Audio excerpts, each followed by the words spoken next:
Chapter 361. The implication was that she had heard their conversation just now. Wanzhou immediately glared at Mo Xiaozi with a reproachful look.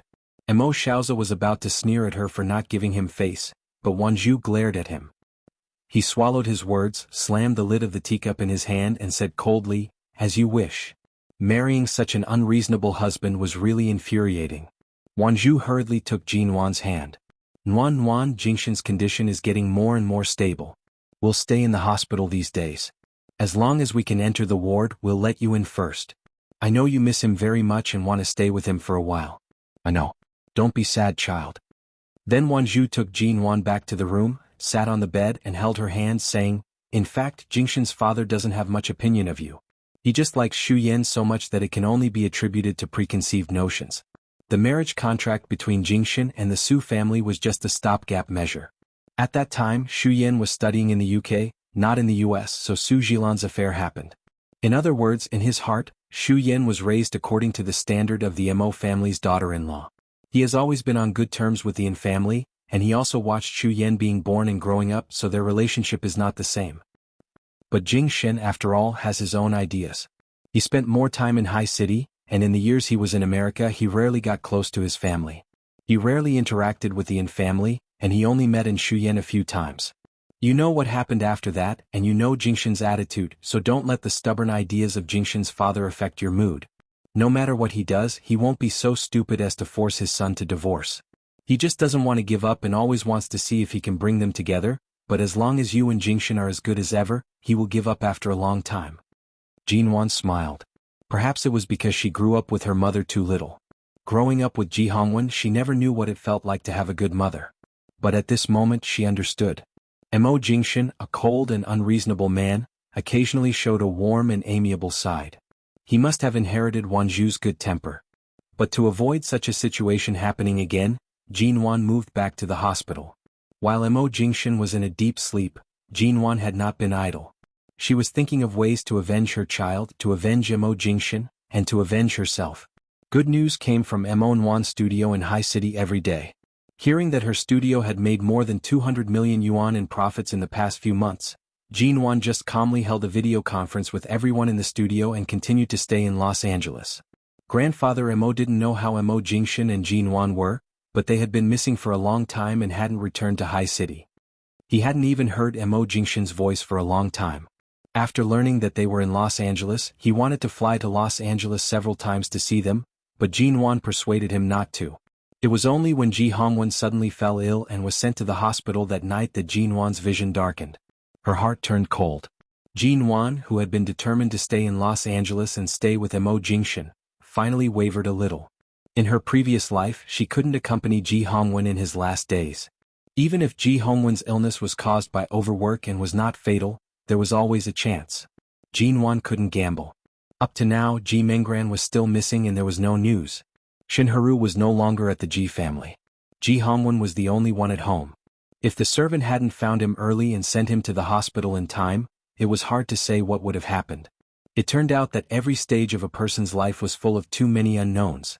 Many things had to be changed, but they also had to pay the price. On the phone, the servant of the Ji family said, "Chairman Ji is now in the hospital. His life is not in danger, but he needs to be observed and may be hospitalized for a long time." "Are you going back?" Qin Siding asked her. Jinwan didn't know. She had been in the hospital for so many days, but still couldn't find a chance to enter the ward. When she finally got the chance to visit Mo Jingshan, Wanzhou and Mo Xiaozi were there. They were Mo Jingshan's parents, so she didn't compete with them for this chance. Even though Wanzhou wanted her to accompany Mo Jingshan, Jinwan insisted. After that, it was hard to get a chance. The sterile ward was rarely open.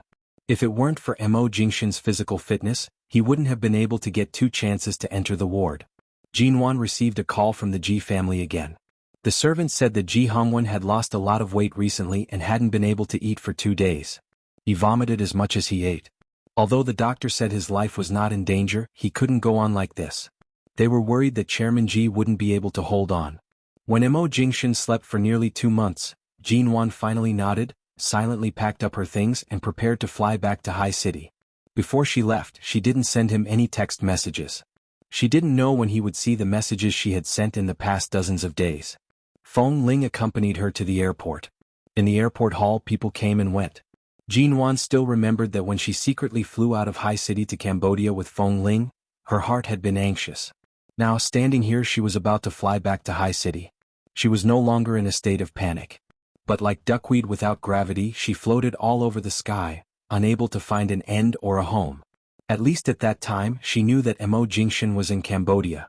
She wanted to go to Cambodia to find him, and she did succeed. But where on earth was he now? After sleeping for so long, she didn't know whether she was in his dreams or where he had been in his dreams, and she couldn't find him. Feng Ling went to buy water for her, and Jin Wan went to line up for the boarding pass. She only took the simplest small silver suitcase. She didn't plan to stay long in High City and planned to fly back to Los Angeles when Ji Hongwen was better, so she didn't take much with her. When they were about to go through the international security check, Feng Ling hurriedly came back with the mineral water she had just bought. Suddenly her cell phone rang. Feng Ling picked up the phone. When she heard what the other party said, her eyes changed and she turned to look at Jin Wan with joy in her eyes. Holding the boarding pass and passport in her hand, Jin Wan turned to look at her. What's wrong? Chapter 362. When Mo Jingshan woke up, he had been sleeping in the hospital for 2 months. As usual, Qin Siding wore a white coat and a mask to enter the ward. As soon as he entered, he saw that Mo Jingshan's eyes were open. He couldn't help raising his eyebrows and asking incredulously, "You're awake? Are my eyes playing tricks on me?" On the white bedsheet, the man looked calm and cold. His emotionless eyes looked at the man in the white coat beside the bed. After a while he frowned. "How long have I slept?" His voice was very hoarse.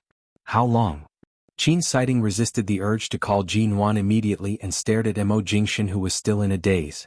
2 months. Is it long? The man on the bed frowned and didn't speak for a while, as if he was thinking about something hard to figure out. It was not convenient to use a cell phone in this ward. Qin Siding's hand paused in his pocket. He saw that Mo Jingshan's eyes were cold and strange. Although he usually looked like this when he was cold, there seemed to be something more and something missing in his eyes. "It's really lucky that you survived the car accident." Jin Wan didn't wait in vain to wake up. Qin Siding smiled and sighed. When Mo Jingshan heard Jin Wan's name, he suddenly raised his head and narrowed his dark eyes. "Jin Wan? I say you." Qin Siding's brows twitched fiercely. "At that time, the steel bars in the car directly injured your neck and spine. These are all connected to the nerves in your brain. Did you King lose your memory?" Mo Jingshan didn't speak again. He raised his hand and pressed his slender index finger against his temple, as if he was still not very awake. "Holy shit, don't tell me you really lost your memory? Jin Wan will cry to death." Qin Siding was about to come forward to examine him. Before he touched him, the man on the bed frowned coldly and said coldly, "No, I remember." There was a strong sense of alienation in his voice, which was not directed at Qin Siding but at the name Jin Wan. Qin Siding felt it was a little strange. Mo Jingshan had just woken up and no one had offended him. This cold and distant aura of an absolute superior was too frightening. He hesitated for a moment before asking, "How do you feel right now?" Mo Jingshan nodded. "I'm fine. Just a headache." Mo Jingshan's voice was low and hoarse. His eyes were closed and he was not used to the light in the ward. Qin Siding turned around and drew the curtains. When he turned back, he saw that Mo Jingshan had opened his eyes. The room suddenly dimmed and darkened, covering his deep eyes. Qin Siding turned on the light wall lamp in the ward, took out his cell phone to check the time and said, "I'll go out to inform your attending doctor, uncle and aunt and then call Jin Wan. She's probably at the airport now. She hasn't woken up for 2 months. She's finally ready to go back to High City to see her father, but you woke up just in time. I hope she hasn't boarded the plane yet." Mo Jingshan looked at the phone that Qin Siding took out without batting an eyelid. Looking at the model of the phone, he was silent for a long time and did not speak. An hour later, the medical staff came and went in the ward. Mo Xiaoza and Wan Zhu, who got the news, rushed to the hospital, but they didn't even see Mo Jingshan before the door of the ward was closed. Mo Jingshan didn't see anyone. The light in the room was dim and the man on the hospital bed had a sore throat. After Qin Siding walked out, he closed the door and quietly lay back on the bed. What entered his eyes was the white ceiling. In the empty, luxurious ward, the sound of the air conditioner was so weak that it could not be heard.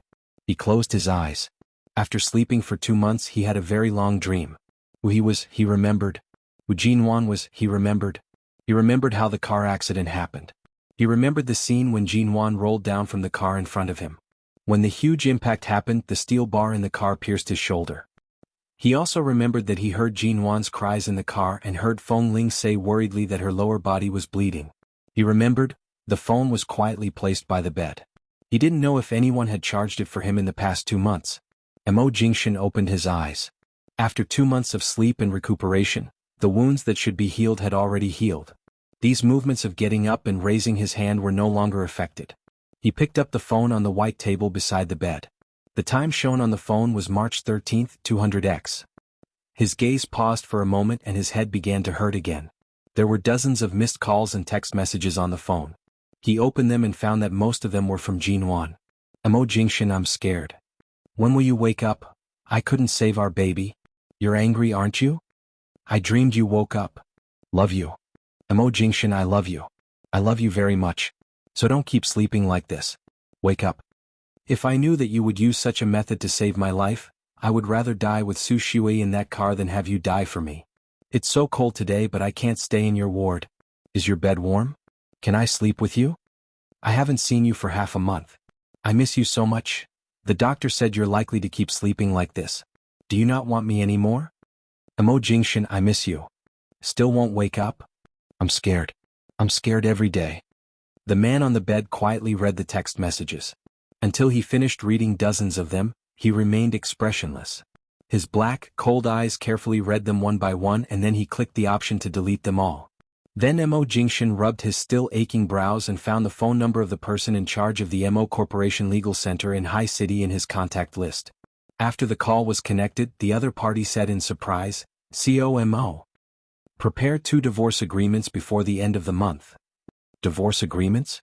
Who wants a divorce? Me and Jinwan. This marriage started in the Civil Affairs Bureau of High City, and according to the law, it had to end in High City. Qin Sighting had just pushed open the door of the ward with the medicine when he suddenly heard Mo Jingshan's words. He almost dropped the medicine bottle in his hand and looked at the cold, pale man as if he had seen a ghost.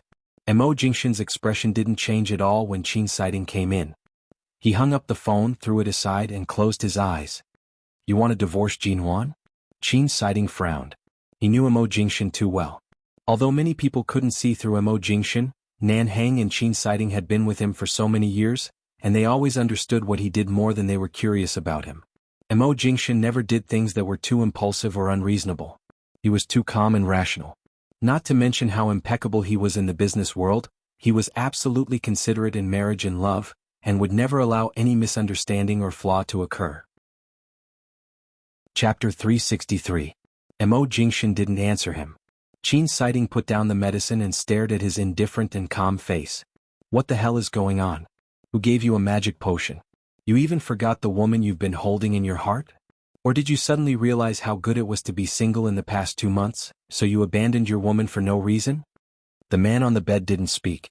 He was so cold and expressionless that he seemed to be isolated from the world. Qin Sighting was so angry that he wanted to curse.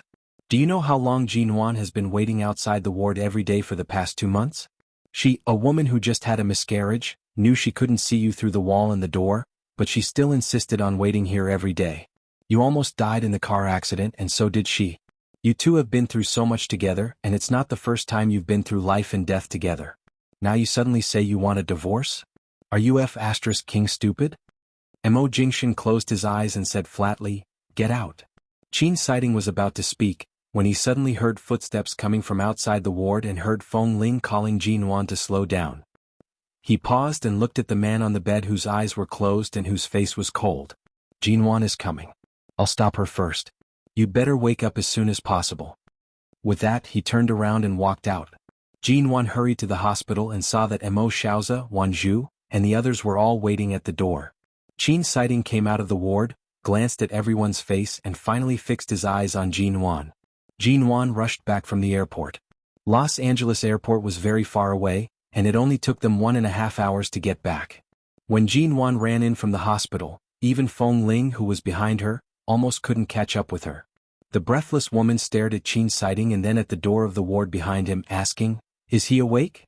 Is he really awake? Qin Sighting glanced at her calmly and felt a headache coming on. He raised his hand and pinched between his eyebrows. Yes, he's awake, but he's been sleeping for too long. It's not suitable for him to see too many people now. Let him calm down first. Jinwan immediately smiled. It's all right. It's good that he's awake, it's good that he's awake. It didn't matter if she couldn't see him. She had already waited for 2 months. It didn't matter if she waited a little longer. As long as he woke up, it would be fine. He was not in a coma and did not become a vegetable. The doctor had said that as long as he could wake up, there would be no more problems. She was afraid that he would not wake up. As long as he woke up, everything would be fine. Her Mo Jingshan did not leave. He had returned. Seeing the overjoyed expression on the woman's face, Qin Sighting's tone turned bitter, and he could not speak for a while. After a while, he comforted Wan Zhu and Mo Xiaoza, telling them to go back and rest and wait for his call. Jin Wan still insisted on staying in the hospital, and Qin Sighting didn't force her to leave. When he saw Jin Wan put her suitcase against the wall, sat alone on the bench outside the ward, and waited as patiently as ever, he looked at her in silence for a long time. After a moment he asked, "You're not going back to High City? Let's see how it goes." I called High City on the way back to the hospital from the airport. The servant said that my father can eat something today, and his condition is better than 2 days ago. Qin Sighting nodded. After waiting for a whole night, Jin Wan did not enter the ward. Every time Qin Sighting came out and saw her, he persuaded her to go back to rest or sleep in the nurse's lounge. But since Jin Wan knew that Mo Jingshan had woken up, she couldn't fall asleep. At least let her see him.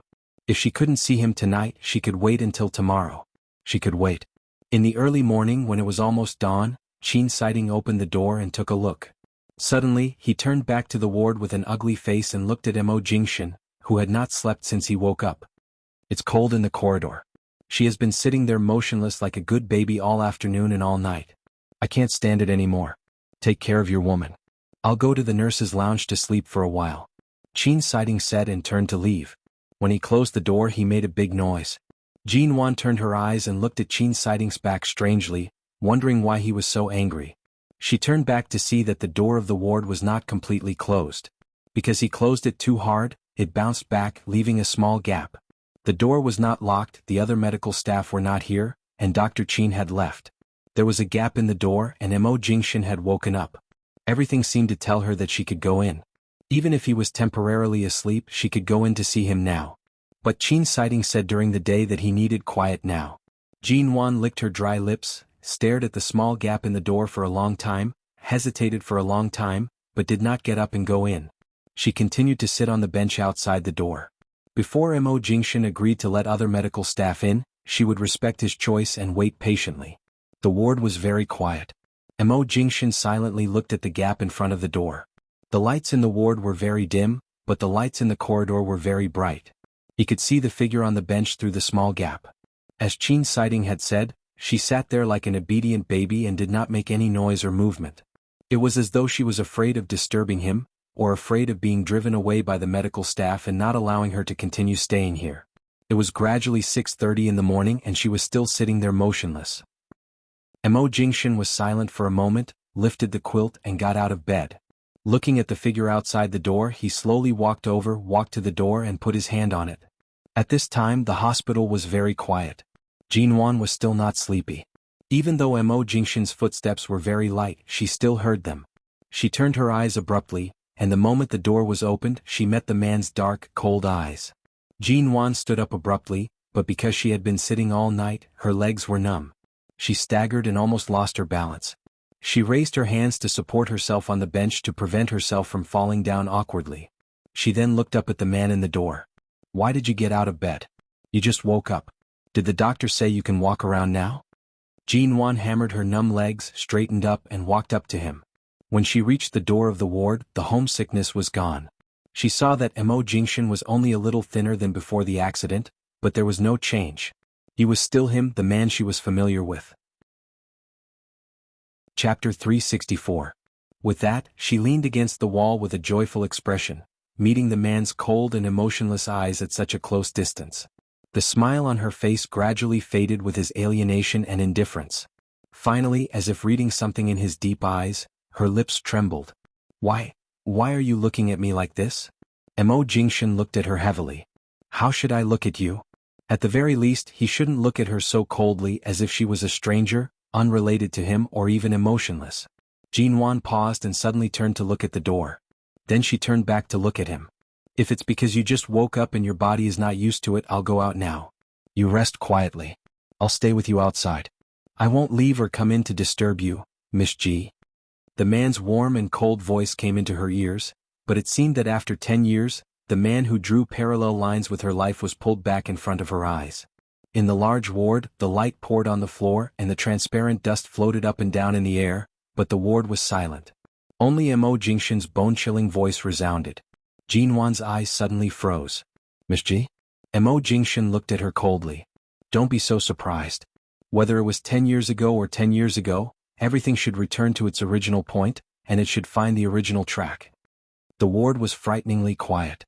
Such Mo Jingshan, such a him, for some reason she had a feeling that she had never found him.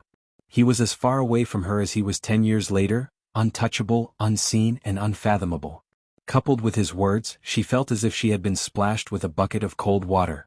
Her whole body was cold and she almost lost her balance against the wall. All the joy she felt because he had finally woken up cooled in an instant. She stared at his eyes, but could not find any of the warmth and concern she had in the past. The deep love and sweetness were all gone. He was Mo Jingshan, but not the Mo Jingshan she was familiar with. He was different. Her lips moved. I'm still me. I haven't forgotten anything. The man's voice was indifferent but cruel. It's just that I slept for too long and had a long dream. Jinwan understood almost instantly, and the blood in her body almost froze at this moment. He knew. He knew everything. What she was most afraid of was that Mo Jingshan would know that she had been reborn. What she was most afraid of was that he would know that she had followed him closely from the beginning to change the course of her life. She just wanted to live a better life, but now the nightmare had come. Because she had stuck to this marriage with a purpose from the beginning, even though the result had changed and was far from what she had thought at the beginning. However, in the face of such a man who could instantly analyze what she had done when she had just been reborn, she was like a traveler who had hidden too many stolen goods in her backpack. He saw through her at a glance, and she was naked and unreservedly torn apart by him. Without thinking, Jinwan suddenly raised her hand to clench the man's clothes, struggling to approach him, but Mo Jingshan didn't give her a chance to approach. He quietly avoided her hand and ignored her pale face. His deep and cold eyes only looked at the door of the ward, meaning that she could go.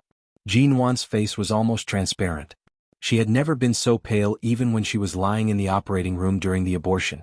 Her voice was empty. His cold words hit her. After returning to High City, I'll sign the divorce agreement to you as soon as possible. Jinwan looked up at him and asked blankly, divorce? A strange smile appeared on Mo Jingshan's cold and indifferent face. It seemed to be a mocking smile, but there was no warmth in it. I've used what I can and it's time to end it. I'm just doing as you wish. The tall and straight man looks down at her. There is only indifference and gloominess in his eyes. The curve of his thin lips no longer has any warmth in the past. It is like an ice needle piercing people's pain. Doing as she wished? If she had been clear-headed enough, she wouldn't have led her life to such a state. To her, he was the best Mo Jingshan in the world. She would never willingly give him up. She could say that she did it to live a better life in this life, or she had ulterior motives. But right now she truly loved him. She couldn't leave him. She truly wanted to live happily with him for the rest of her life.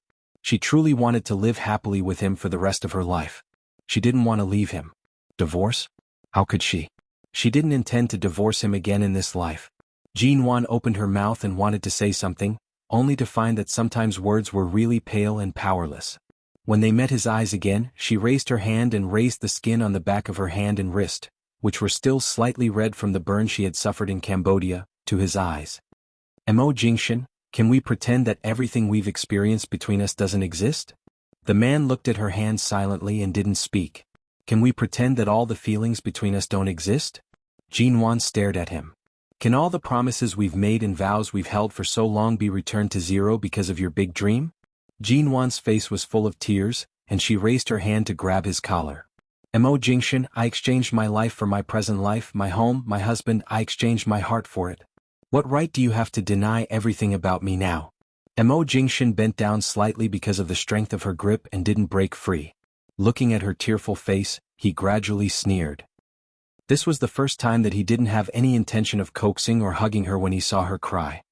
He just watched her cry, and there was no other emotion in his eyes except coldness and sarcasm. He pinched her chin and narrowed his eyes. Life is really biased towards you. His voice paused for a moment and he stared into her eyes. Do you love me very much now? Jinwan froze and then nodded firmly. Mo Jingshan seemed to have heard the funniest joke in the world, and his hand pinched her chin harder. Jinwan, I've seen too many people who know how to adapt to circumstances, but I've never seen someone as sensible as you. You know exactly what you want, and you spare no effort to fight for it. Isn't it all because you don't want to become that poor soul in prison who died with blood? Jinwan's tears welled up. She wanted to say no, but the man's eyes were too cold and his fingers on her chin were too hard. Chapter 365. Jinwan stared at him blankly. She couldn't believe that such heartless words would come from Mo Jingshan's mouth. What kind of mood did she have when she went to bed with him that night? She just didn't want a divorce again. She just wanted to cherish everything in front of her. She didn't want to take advantage of anyone. But in the ears of Mo Jingshan, who had the memory of 10 years later, these words were just another joke. When Jinwan's jaw almost couldn't bear the pain, Mo Jingshan suddenly loosened his fingers. His pale and cold face seemed gentle, but the temperature between his eyes was so cold that it made her shudder. Don't cry. Your tears mean nothing to me. Jingshan. Looking at his eyes, Jinwan felt as if a big hole had been dug in her heart, and her hands unconsciously tightened the corner of his clothes again. Mo Jingshan glanced at her fingers and sneered softly. You are still used to acting like a spoiled child in front of me. I didn't take advantage of you. I just don't want to make the same mistake again. I just try hard to cherish you and… Cherish what? Mo Jingshan's hands hung by his sides as if he didn't even want to touch her again. His eyes were cold. Cherish the comfort that belongs to Mrs. Mo and don't have to live a homeless life for another 10 years? His thin lips were indifferent and cold to the bone. You have everything you want now, your studio is thriving and the future is promising, and I just return everything between you and me to the original point, return your freedom and let myself go.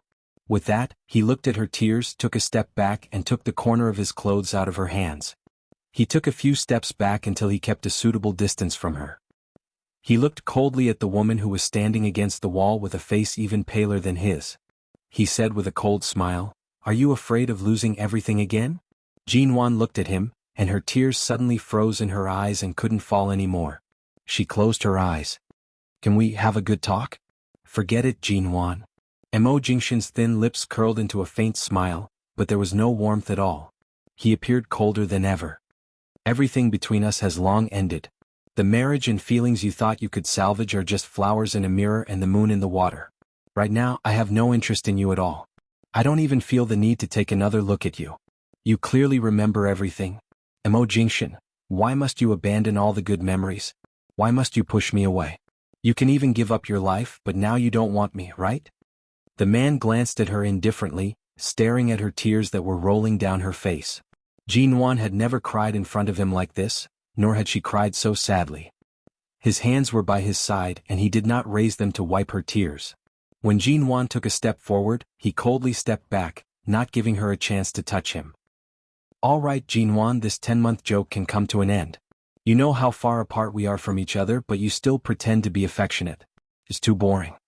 Step by step, she finally came here and watched him sacrifice his life to save her. No matter how hurtful his words were, Jinwan still tried to keep calm and chose to believe that he would not abandon her so easily. She sobbed, raised her hand and wiped her tears with her sleeve. Jingshan, does your body still hurt? Your head and you. Jinwan's hand, which had just reached out to his arm, was instantly waved away by him. Jinwan stubbornly stepped forward to hold him, but her hand was still pushed away by him, and he even ruthlessly threw her back to the door. You don't want to leave? I'll give you the ward. I'm leaving. Mo Jingshan walked to the door without looking back. When he held the doorknob and was about to open it, he paused because of a sudden impact on his back. He looked sideways at the woman who suddenly rushed over and hugged him tightly from behind. His expression was indifferent, and his thin lips were drawn into a long and distant curve. Your slutty look really makes me lose my appetite. Jinwan's heart seemed to be pierced by tens of thousands of needles. Because of his ruthless words, she felt as if there was a gush of blood gushing out of her chest. Even when she was about to die, she was not as desperate and terrible as she was now. Let go. The man's tone was cold. She held his body, which had become thinner because of his long sleep, tightly circled his waist behind his back and stubbornly said, "Mo Jingshan, I'm your wife. You can't do this to me." "What? Are you?" His voice was cold. "Always. Ha." The man coldly sneered, put his hand on her hand and slightly forced it open. "Let go." "I won't let go." However, although he had slept in the hospital for so long, he still had some strength. He directly pried Jean Wan's trembling hand off his waist and ruthlessly threw her aside. When Jean Wan staggered back 2 steps and almost fell, she looked up only to see that the door was opened, and the man's back had already been opened. His long legs spread and he walked away mercilessly. The door of the ward was opened and closed. Hearing this sound, Jean Wan's mind went blank. Mo Jingshan. Jean Wan stood stiffly in place for a long time. The temperature in the room suddenly seemed to be piercingly cold. Her eyes trembled and she jerked the door open and chased out. However, when she looked around the corridor outside the ward, she couldn't find Mo Jingshan. He had just woken up. Even if his wounds had healed, it was inevitable that he would still be a little weak. Why did he leave so quickly? Or where did he go? The floor here was very high and the elevator quietly stopped on the first floor, so he couldn't have entered the elevator just now. Jean Wan's eyes quickly searched everything around her, and her eyes suddenly rested in the direction of the escalator not far away. She hurriedly walked over, opened the door of the escalator, and saw the automatic sensor lights in the escalator instantly turn on, cooling every step that was cold and full of the smell of disinfectant. She couldn't care about anything else and rushed in without thinking. The upstairs were all doctors' offices. He shouldn't have gone there. Maybe he went downstairs. Jean Wan hurriedly ran downstairs, but even after running several floors she couldn't find Mo Jingshan. Regardless of anything, she ran down every floor and looked into the corridor. She couldn't find him, so she continued to run down. She couldn't find him, couldn't find him, couldn't find him. In her previous life he had said that he would completely leave her life, and then he disappeared for a whole 10 years. Until she died, she could only hear the news of him returning to China on TV, and she couldn't even see him. Was he going to disappear from her life again? How could it be? Chapter 366. When Feng Ling found Jean Wan was searching every floor like a wandering ghost. Even some family members outside the other wards were startled by her. "Mrs. Mo?" Feng Ling hurried forward. Jean Wan seemed not to hear her. She turned into the escalator and went down. She had searched more than a dozen floors and her feet and legs were numb. As soon as she stepped on the stairs, her legs suddenly softened and she staggered forward. "Jean Wan." Feng Ling quickly rushed over to support her, but she was still a step too late. One of Jean Wan's knees had just touched the edge of the stairs. Although it was separated by a layer of trousers, she didn't need to lift the trousers to know that it must be bruised. "What the hell are you doing? Isn't Mr. Mo awake? What's wrong?" Feng Ling pulled her hard until she was dragged to the bench in front of the door of the next floor. She rubbed her legs and looked at her with concern. Jean Wan didn't speak, as if she couldn't feel the pain. Not long after, Jean Wan was forcibly taken to the hospital's lounge by Feng Ling. She called the doctor over to apply some medicine to her knee and then sat by her side to accompany her. Jean Wan was silent for a long time and suddenly leaned her head on Feng Ling's shoulder. She said, "I'm in so much pain." Feng Ling paused and looked down at her. "Where does it hurt? Shall I call the doctor over?" Jean Wan slowly raised her hand and pointed to her heart. "Here." Feng Ling frowned and roughly understood what Jean Wan meant. But what she couldn't understand was that Mr. Mo finally woke up. Shouldn't he be happy? Why did Jean Wan look as if she suddenly lost the whole world, like a child abandoned in a corner of the world, so confused? Heartache. Why did she feel heartache? "Jean Wan?" "Feng Ling, I want to be alone for a while." Jean Wan closed her eyes and said softly, "Are you worried about High City? Haven't you contacted the Ji family's servants? If you're really worried, we can fly back today, visit your father, and then fly back immediately. We can come back in a day or two." Jean Wan smiled bitterly and shook her head. "It's all right. Let me be alone for a while." Feng Ling was silent for a moment, stood up and walked out. There was no one in the lounge and the sun had just risen. Jean Wan sat quietly for a while, got up, walked out and entered the elevator. Feng Ling didn't follow her but just watched from the side. When the elevator reached the top floor of the hospital, she immediately frowned. Qin Siding woke up. In fact, he had slept for less than 2 hours. When he went to the ward, Mo Jingshan was standing by the window. "Where's Jean Wan? Did she just come in? Why isn't he outside now?" Qin Siding asked. The man in front of the window did not answer. The room was silent and cold. Qin Sighting narrowed his eyes coldly and then gritted his teeth. Don't tell me you've already said that to her? The man remained silent. Damn it, among us, only you and Jinwan had a smooth journey and lived a comfortable and happy life. Now that we survived the disaster, shouldn't we cherish the people in front of us more? You can even give up your life for her, and she dares to put herself in the hinterland of a minefield for you. With such deep-rooted feelings, how can you divorce her? Are you King kidding me? Qin Sighting scolded. Do you want to go down to the sea to accompany me in difficulties because you see me suffering from Shinian's torture? You have to see if Jinwan agrees or not. She is much more persistent than I thought. She has never wavered or given up on you. How can you just push away such a woman who follows you so firmly? When Nanheng came in, he felt that the ward was a little tense, but the person who was at daggers drawn was Qin Sighting. Mo Jingshan, who had slept for 2 months and had just woken up for a day, just stood silently in front of the window and didn't move. Since you've woken up, you should leave the hospital as soon as possible. Go back to the Mo family to recuperate or go back to High City. I'm really tired of staying in a place like a hospital now. Nanheng said, turned on the light in the ward and then turned to look at Qin Sighting. You haven't had a good rest these days when he was asleep. Go back to High City and love your Miss Sure as soon as possible. Qin Sighting didn't speak but took a deep breath, turned to sit on the sofa by the window, and stared straight at the person in front of the window. Mo Jingshan glanced at him.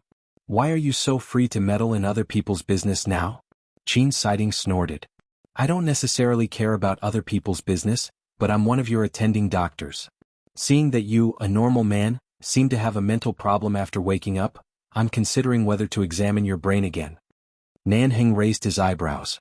Just now, when he found that Jinwan was not outside and there were only Mo Jingshan and Qin Sighting in the ward, he guessed that something was wrong, but he didn't know what exactly happened. Now he heard Qin Sighting said that Mo Jingshan had a mental problem.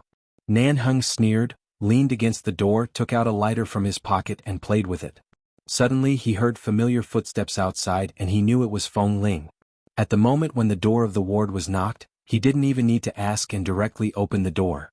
Feng Ling stood in front of the door and looked directly at Mo Jingshan in front of the window, saying, Mr. Mo, Mrs. Mo has gone to the rooftop.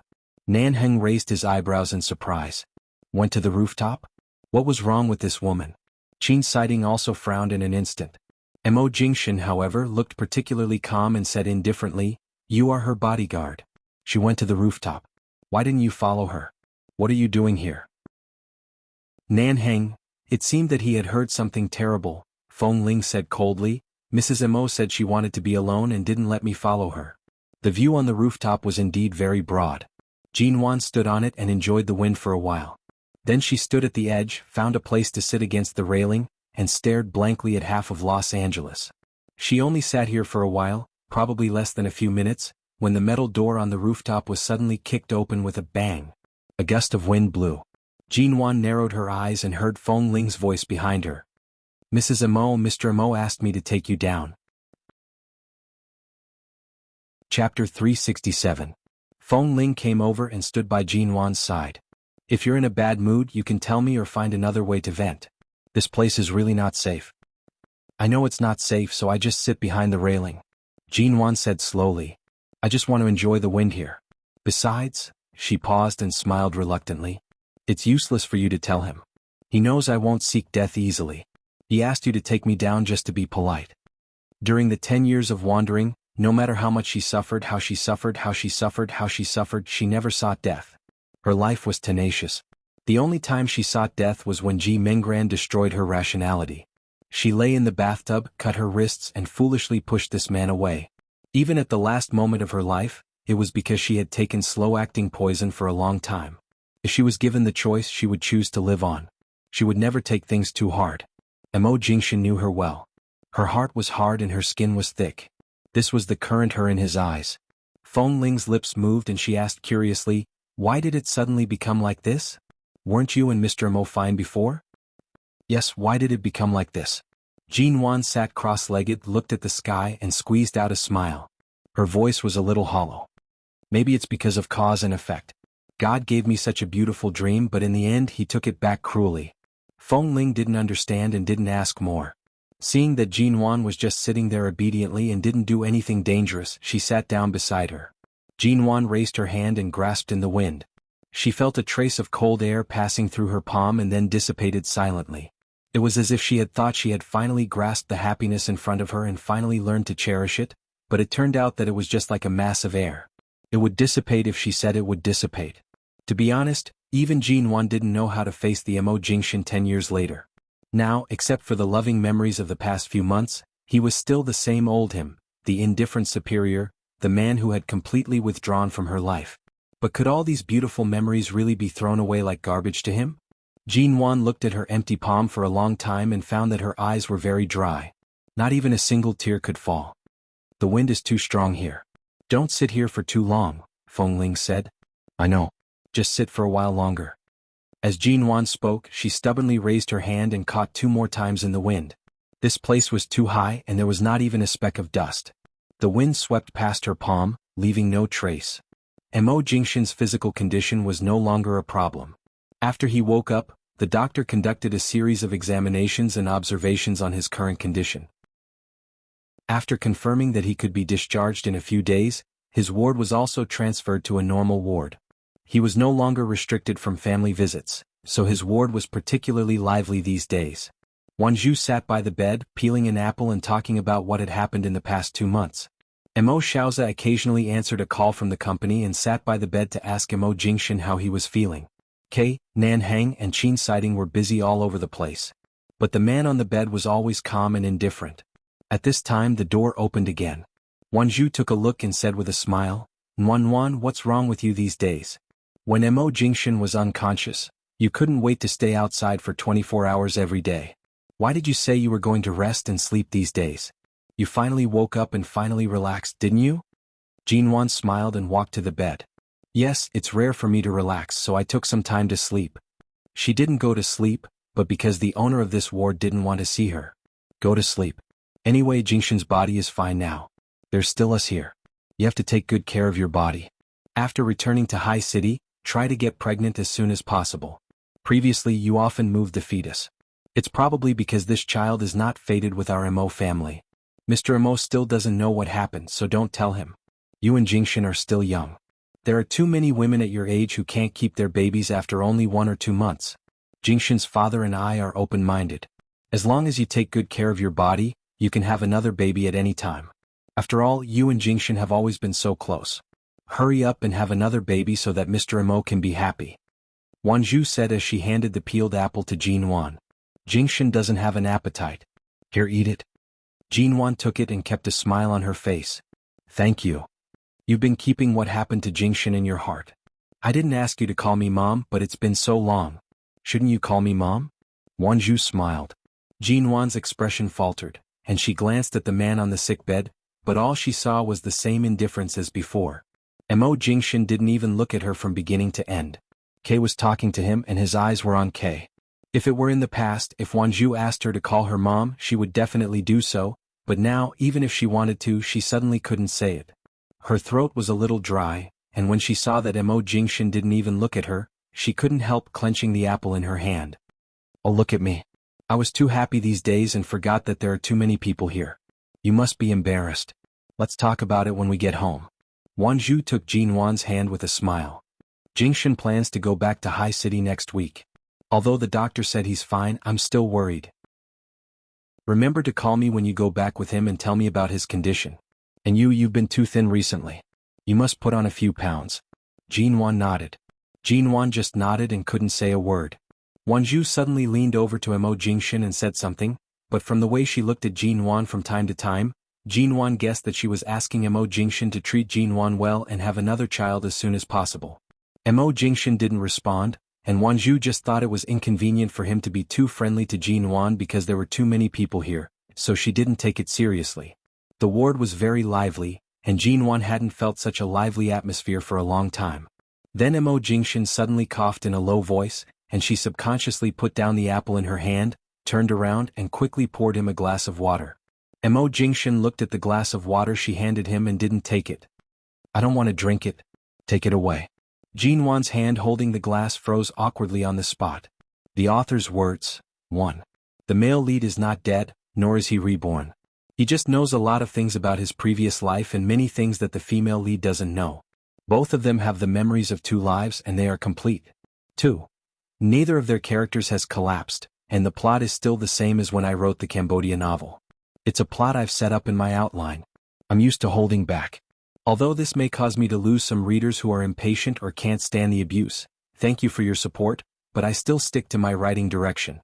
There's no need to tell me in the comments and on Weibo that you're giving up writing. Reading is like watching TV series. If you like it, watch it every day. If you don't, just turn it off. If you're happy, I'm happy. If you're not, I'm not happy. 3. I don't like spoilers, but Enchanting is still the old Enchanting. He just has some memories. For Jinwan, he can even risk his life. How can he not love her when he wakes up? Chapter 368. Wanju took the glass of water and said with a smile, "You're really my daughter-in-law. You just won't drink it. You don't even say a word of courtesy." With that, she put the glass aside and turned to look at Jinwan. "Sit down and rest. We'll take care of Jingshan. When you return to High City, you'll take care of him. Don't worry." At this time, Qin Sighting entered the ward and said after hearing their conversation, "He's fine now. As long as the occasional headache subsides, he'll be fine. Even if he returns to High City, he doesn't need special care. After all, he has been asleep for 2 months. Everything that should be healed has been healed." Wanju nodded happily. "That's great. Otherwise, I won't feel at ease to let them go back." Jinwan didn't sit down but took 2 steps back to stand by the window. Qin Sighting said a few more words to Wanju and turned to look at her. "Jinwan, come here and help me get the medicine." Okay. Jinwan was really at a loss in this ward. If there were no one else here, she might have a chance to talk to Emo Jingshan. But now she couldn't even get a word in. After leaving the ward, Qin Sighting walked in front and she followed behind. When she went to get the medicine, Qin Sighting glanced back at her. "What exactly happened between the two of you?" "Nothing. Just a small matter. It'll be all right after we return to High City." Jinwan lowered her eyes and smiled faintly. Her smile didn't reach her eyes at all, and she was obviously not telling the truth. Seeing that she didn't intend to tell him the truth, Qin Sighting didn't ask any more curiously. He handed the medicine to her and patted her on the shoulder. "Take care of yourself. Don't be like me. Love is the most difficult thing to deal with." Jinwan nodded. In her previous life she was too troublesome. She caused so much trouble in front of Emo Jingshan that he lost all his tolerance and patience for her. The current Emo Jingshan was the Emo Jingshan she had once single-handedly created, a Emo Jingshan who was far beyond her reach. The Emo Jingshan now was so strange that she couldn't feel at ease. "He obviously doesn't intend to let his parents know about the current situation between you and him. It seems peaceful here in Los Angeles, but when he returns to High City, I'm afraid many things will be under his control. You'd better be prepared." Although Qin Sighting felt it was cruel, he still said it. "I know, but I won't divorce him, never," Jinwan said softly. Qin Sighting raised his eyebrows. "I hope you can hold on." 4 days later, Emo Jingshan was discharged. 3 days later, it would be time for him to return to High City. Emo Jingshan immediately booked a flight back to High City. 3 days after he was discharged from the hospital, after Wanju's repeated persuasion, he finally agreed to stay at the Emo family for a few days. On the day of discharge, the weather was very cold and windy. Many people who had been difficult to enter the ward to visit were waiting in front of the hospital, including the people who settled down. Father and said to Emo Xiaoza with a smile, "Young people are always in good health. After such a big accident, he will recover after a good rest for 2 months, unlike us who are old and can't even recover from a fall." Emo Xiaoza smiled. "You're right. We have to accept our old age. Our physical quality is different from that of young people." Father and went to greet Emo Jingshan, and Emo Jingshan nodded to him. They had just walked down the stairs in front of the hospital, and there was still a long way to go to the parking place. Jinwan felt the wind was too strong. She had brought Emo Jingshan's coat, which was in the bag in Kay's hand. Jinwan turned to take the coat from Kay and quickly came to Emo Jingshan's side. She was about to put the coat on him, but Emo Jingshan took a step forward calmly and avoided the coat she was about to put on him as if he didn't see her. Jinwan paused and was about to move forward when she suddenly heard Shuyen say, "Jingshan, put on a coat. The wind is too strong." As she spoke, Shuyen placed a dark gray coat on Emo Jingshan's back. It was unclear if it was newly bought or if she had gone to the Emo family to retrieve it. Emo Jingshan didn't avoid it, and his face was calm, showing no sign of refusal or dissatisfaction. Jinwan stopped and stood behind the crowd. At this moment, Almost no one paid attention to her, and she was the only one who could feel this little indifference and neglect. "Mrs. Mo, this coat." Kay came over and handed the bag to her. "Why don't you put it in first?" Jinwan handed the coat to Kay and turned to see that Shuyen was in the crowd. Since she put the coat on Mo Jingshan, she had been walking beside him. When they came to the car door, she raised her hand to help him. When the man's slender figure got into the car, his arm was held by Shuyen and he didn't move it away. The feeling that a big piece of her heart had been dug out came again.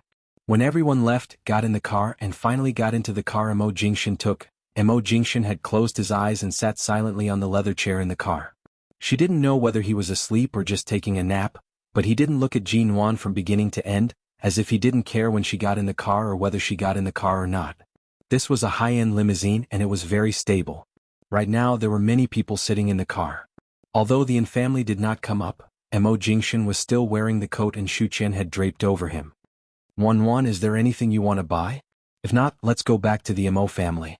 You and Jingshan can have a good rest at the Mo family these days before going back to High City," Wanzhu asked in the car. "No." Wanzhu signaled the driver to drive.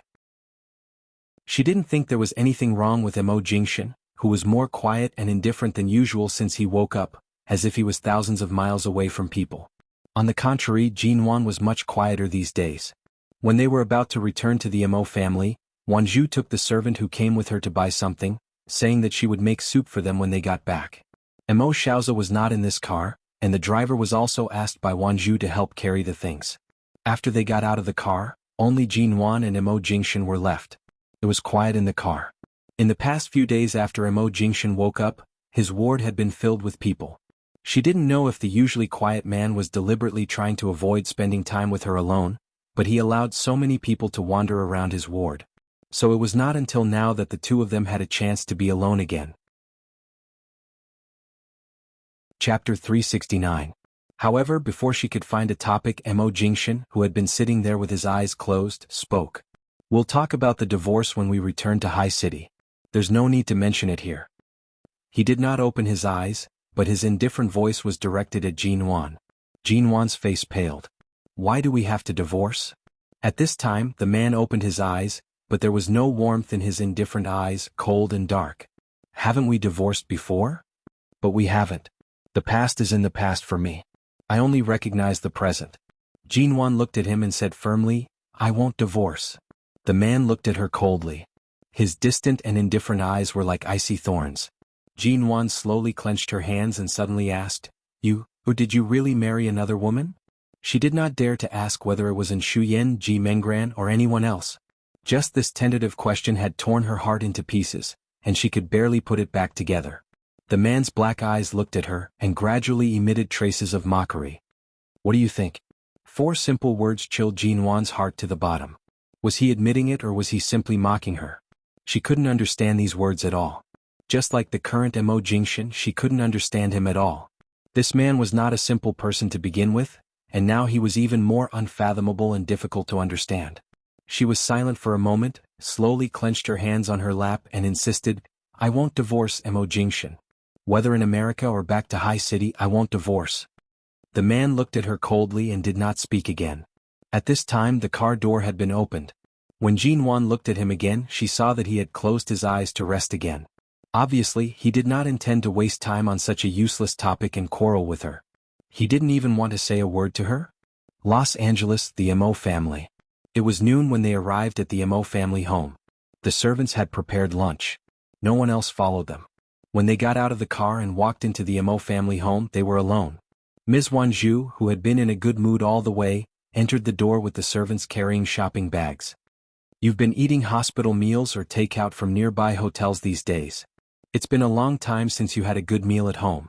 Hurry up and eat," Wanzhu said as she handed the shopping bags into the kitchen and told the servants to wash the bought ingredients. She would find time in the afternoon to cook. Then Wanzhu looked back at Jinwan, who seemed to be waiting for the elders to sit down. She smiled, walked over and sat down and motioned for Jinwan to sit next to Mo Jingshan. Jinwan glanced at Mo Jingshan before sitting down, only to see that the man was just sitting there silently and didn't look at her. Since he said he wouldn't mention the divorce in the Mo family, he probably didn't intend to keep too much distance from her. She hesitated for a moment and then sat down beside him.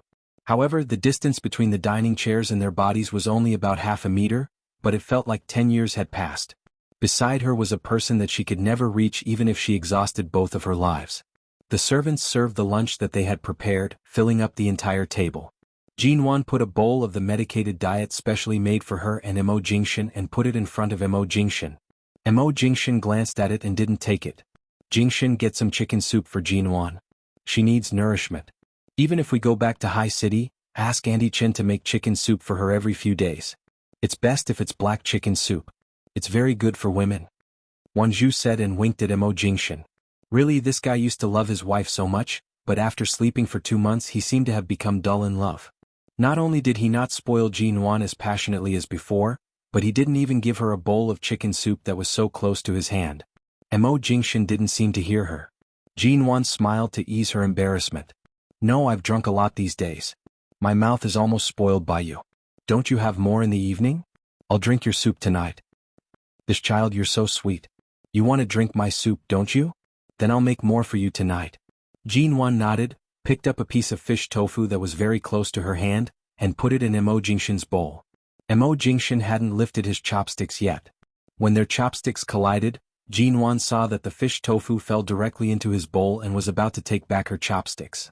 However, the man suddenly put down the chopsticks in his hand and said indifferently, "Bring me another pair of chopsticks." Jinwan. A minute later, she watched the man use the new pair of chopsticks to pick out the fish tofu she had just picked up and didn't eat it. Only then did Wanju and Mo Xiaoza notice that there seemed to be something wrong between the two of them, but they just thought that the young couple might be quarreling. They didn't care about or participate in this kind of quarrel between husband and wife, so they didn't ask more questions but just smiled and asked them to eat more to nourish their bodies. Then Jinwan didn't continue to put food in Mo Jingshan's bowl. She ate some silently and put down the bowl, unable to eat any more. Why do you eat so little? Wanju asked. It's a lot. Jinwan didn't have an appetite, and now her appetite was even worse because of her mood. You've lost weight recently. Although I persuaded you to go back to the Mo family to rest in the days before Jingshan woke up, you ate very little every day. I felt sorry for you when I saw you didn't eat or sleep well. Now that Jingshan is fine, why do you still eat so little? Wanju said as she put some more food in Jinwan's bowl. Good girl, eat more. You can't lose weight like this. Jinwan had to eat a little more, but she really couldn't eat any more and put down the chopsticks after a few more mouthfuls. At this time, Mo Jingshan got up to answer the phone. Jinwan sat at the table and was about to get up, when Wanju suddenly asked in a voice that only she could hear, "Did you quarrel with Jingshan?" Jinwan paused and shook her head. No. If it was just a quarrel it would be fine, but now Mo Jingshan didn't even want to quarrel with her. Wanju had obviously seen Mo Jingshan treat Jinwan so well a while ago, but now he suddenly treated Jinwan coldly. Although she felt it was a little strange to see Mo Jingshan being so cold in front of his wife, she still comforted Jinwan. Don't take it to heart. It's inevitable that there will be friction between husband and wife. Be patient. If Jingshan bullies you after returning to High City, call me and I'll fly over to help you. Chapter 370. In the afternoon, Mo Jingshan and Mo Xiaoza talked about Shine Group, while Jinwan followed Wanju around the Mo home. In the evening, she went to the kitchen with Wanju to pick vegetables. The servants of the Mo family were used to the hostess taking the initiative to go to the kitchen. They cleaned up everything in the kitchen and let the two of them work as much as they wanted. After dinner, Jinwan went back to the bedroom. She wanted to wait for Mo Jingshan to come back to have a good talk with him. But after waiting for a long time, he didn't return to the bedroom. It was already 9 o'clock in the evening, so Jinwan had to go to the bathroom to take a shower.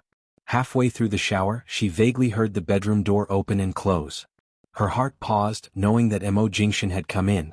She didn't dawdle, sped up the shower, wrapped herself in a bath towel, and went straight out of the bathroom. As soon as she went out, she saw the man standing neatly dressed in the bedroom. Apparently, he turned his eyes because he heard the sound in the bathroom. When he saw the bath towel on Jinwan, his eyes were cold. Put on your clothes and then come out. Jinwan, they had been married for so long. Wasn't it normal to come out with a bath towel wrapped around her? She used to be carried into the bathroom after being harshly bullied by him on the bed, and then he carried her out naked. What did she say at that time? Jinwan thought about it, picked up her clothes, went back to the bathroom, put on her pajamas and blew her hair until it was half dry.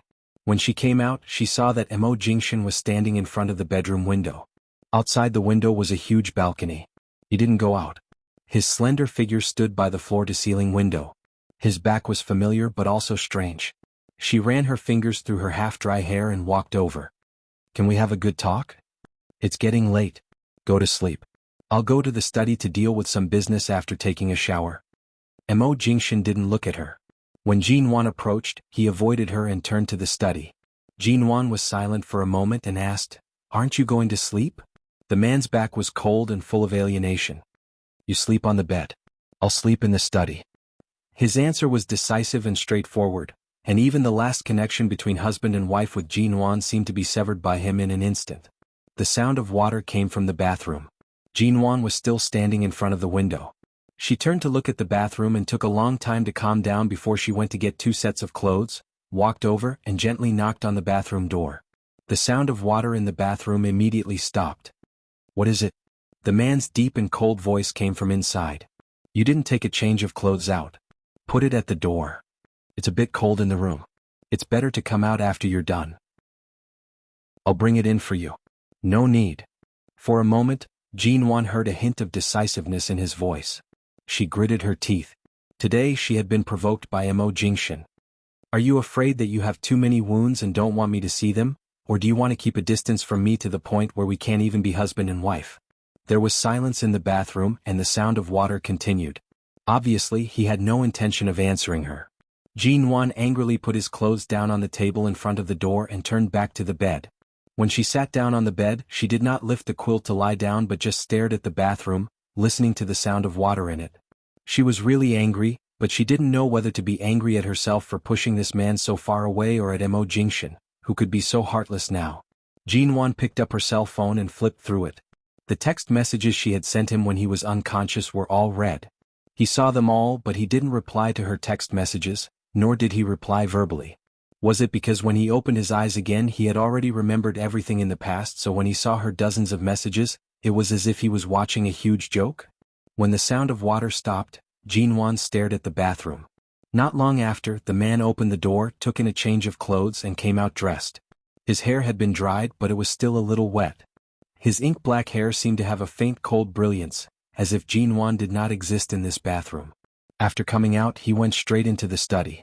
Jinwan remembered that when she had just been reborn, it wasn't easy for her to coax Mo Jingshan home from the company, but he also lived in the study or slept in another bedroom. 10 years ago, they slept in separate rooms because she wanted a divorce, and he avoided her temper and let her sleep alone. As long as she changed her ideas and practices and tried to cherish the life with him, the pace of their marriage would slowly return to happiness and stability. But 10 years later they had divorced and hadn't seen each other for 10 years. How could she stand by Mo Jingshan's side? He had long been the global executive president of the Shine Group, a superior who was much more powerful than the Mo Corporation. His calmness, indifference, heartlessness, and means were definitely more unpredictable than what he had been 10 years ago. He controlled everything but no one could control him anymore. The Mo Jingshan she knew was him, but now Mo Jingshan had become the one she was extremely unfamiliar with. She couldn't understand, let alone understand. The two of them were very close, but they seemed to be separated by thousands of mountains and rivers. The door of the study was closed. She couldn't see inside, but she really couldn't sleep, so she sat on the bed and took out a box of burn ointment from the drawer. She had never had the patience to apply this thing. The doctor also said that the burn marks on her hands would disappear naturally in a few months. If she insisted on applying this ointment, they would disappear faster. She slowly applied the ointment on her hands, and a faint medicinal fragrance came into her nose. She stared at her hands and suddenly couldn't remember when was the last time she held hands with Mo Jingshan. It seemed that it had been a long time. Last time, at that dinner party, he had been holding her hand tightly and keeping her by his side, never far away. But at this moment, not to mention holding hands, even touching chopsticks made him want to change to a new pair. As if she were a plague. Even when they slept, they didn't sleep in the same room. Jinwan resisted the throbbing pain in her heart. Considering that Mo Jingshan had just been discharged from the hospital and needed to rest in a comfortable bed more than she did, she got up and sat down on the fabric sofa in the bedroom. After looking at her phone for a while, she looked up at the door of the study, which was closed and quiet. It was like an insurmountable barrier. Chapter 371. For some reason, Jinwan felt as though everything had returned to the past. She opened her eyes in a daze, watching the person so close to her. After a long while, she gradually woke up. When she raised her eyes again, she saw the man's gaze on her. It was a very, very faint gaze. She did not know how long he had been standing here and how long he had been watching her. "Are you done?" She resisted the urge to lean into his arms at such a close distance and asked sleepily. "Why didn't you sleep on the bed?" The man's low and cold voice was even colder than the night outside the window. Jinwan woke up again and tugged the thin blanket covering her. She was still curled up on the sofa, but because she had just woken up, her nasal voice was very heavy. "You've just been discharged from the hospital. It shouldn't be comfortable to sleep in the study. So, I'll let you sleep on the bed." The man silently watched her for a moment and said calmly, "In my upbringing, there's no such thing as a man sleeping on the bed and a woman sleeping on the sofa. Go back to the bed." The first sentence was somewhat distant and polite, but the last sentence was like a command. It was very similar to the Mo Jingshan who usually urged her to eat and sleep. Jinwan was quiet. She gripped the corner of the blanket, her voice slightly hoarse. "Between us, when did we reach the point where we need to be so polite?" The man's pitch-black and calm eyes watched her quietly. "Otherwise, do you want to sleep on the bed with me? Or do you want something to happen between us tonight? We're husband and wife, aren't we?" Jinwan directly looked into his eyes. However, the man's indifferent gaze quickly made her realize that she was being unrequited. "I'm afraid you haven't found your place." The man's unique cold fragrance was right in front of her, but after saying this, he directly turned and walked away. Finally, the door to the study opened and closed. Jinwan curled up on the sofa, watching the door and then turning to look at the empty bed. During this period, Mo Jingshan and Jinwan were like strangers. However, the Mo family gradually exerted pressure on the Su family, causing the Su family to seal off the news. Even Elder Su could not control the invisible net that was being cast on his granddaughter. When Elder Su could no longer bear it and directly came to the Mo family, Mo Jingshan did not avoid him. However, there was a hint of a smile in his dark eyes. This smile was unfathomable. He had always been a person that Elder Su could not understand and deal with. At this moment, he especially felt that Mo Jingshan, who had only woken up after sleeping for 2 whole months, seemed to be even more decisive and ruthless than before. "Shui has already died in that car. This case can't be closed just like that. Do you really want to fight to the death with our Su family?" Elder Su looked at Mo Xiaoza, who had gradually found out the truth, and then at Mo Jingshan. He gritted his teeth and tried to fight for more opportunities for Su Jilan. However, Mo Jingshan only coldly curved his lips. Everything went on as usual. In the days after Mo Jingshan woke up, the Su family had been turned upside down. When Elder Su wanted to come again, he could no longer see Mo Jingshan. The Mo family's door and Shine's door had also clearly forbidden the Su family. In the 3 days before returning to High City, the evidence that Su Jilan had hired a hitman to kill Su Jilan was more accurately confirmed. All the medicine Su Shui had taken before her death, all the hospital diagnoses, and all the evidence related to Su Jilan's plan were laid out one by one. In the face of the Mo family's means and evidence, Elder Su was powerless. Su Jilan was grounded in the Su family as a suspect and taken to the police station. All the evidence of the crime was presented one by one. She could not defend herself no matter how hard she tried to find an excuse. Knowing that the real murderer behind the scenes might really be Su Jilan, Su Shui's parents flew into a rage and ran to the police station to expose many things of the Su family, including many things between Su Jilan and Su Shui. Jinwan lost a child. So within a week after Mo Jingshan woke up, the Su family completely changed. Su Jilan was convicted. Elder Su was so angry that he fell into a coma and was sent to the hospital for emergency treatment. Su Shui was finally able to leave the Forensic Institute and was taken home by her parents to be buried. Mo Jingshan's swift and decisive actions, as well as his precise judgment and means, made Mo Xiaoza feel ashamed of his inferiority. He asked him several times when he would come back to take over Shine. In the past, Mo Jingshan would never answer this question. Before returning to High City, Mo Jingshan watched Jinwan get into the car and said after a long time, "Don't touch my people. In 2 years the Mo Corporation will merge with Shine, and 2 years later I will take over Shine." Mo Xiaoza raised his eyebrows and looked at him abruptly. "Are you sure?" Mo Jingshan's cold voice gradually became full of sarcasm. "If I don't come back to take over Shine in 2 years, I'm afraid that with the prestige you have built up and the penetration rate in recent years, You won't be able to resist the attack of the two internet companies, VK and Huahong. Give me 2 years and they will collapse in front of the MO Corporation. They won't even be qualified to compete with Shine. Although Shine was the largest Chinese company in the Chinese world in the United States, in recent years, there had been major changes in the domestic and foreign industries, and many of them were turning to the internet and technology.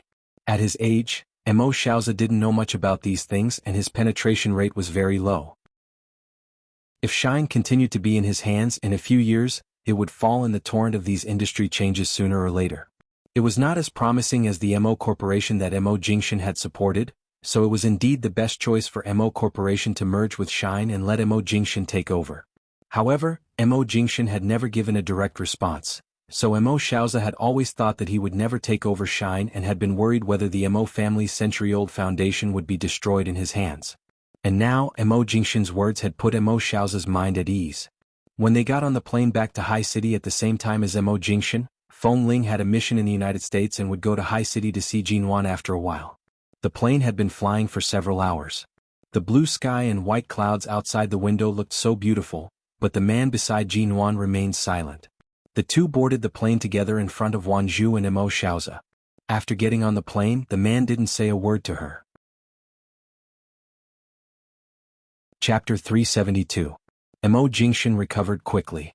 Perhaps sleeping motionlessly like this for 2 months really left a lot of space for the wounds on his body to heal, unlike before when his wounds were torn open at any time. Now, except that he was a little thinner than when he was in High City, he was no different from before. He was still as cold and noble as she remembered, and still the man she was familiar with. The only difference was that he no longer smiled at her, and his gaze no longer lingered on her.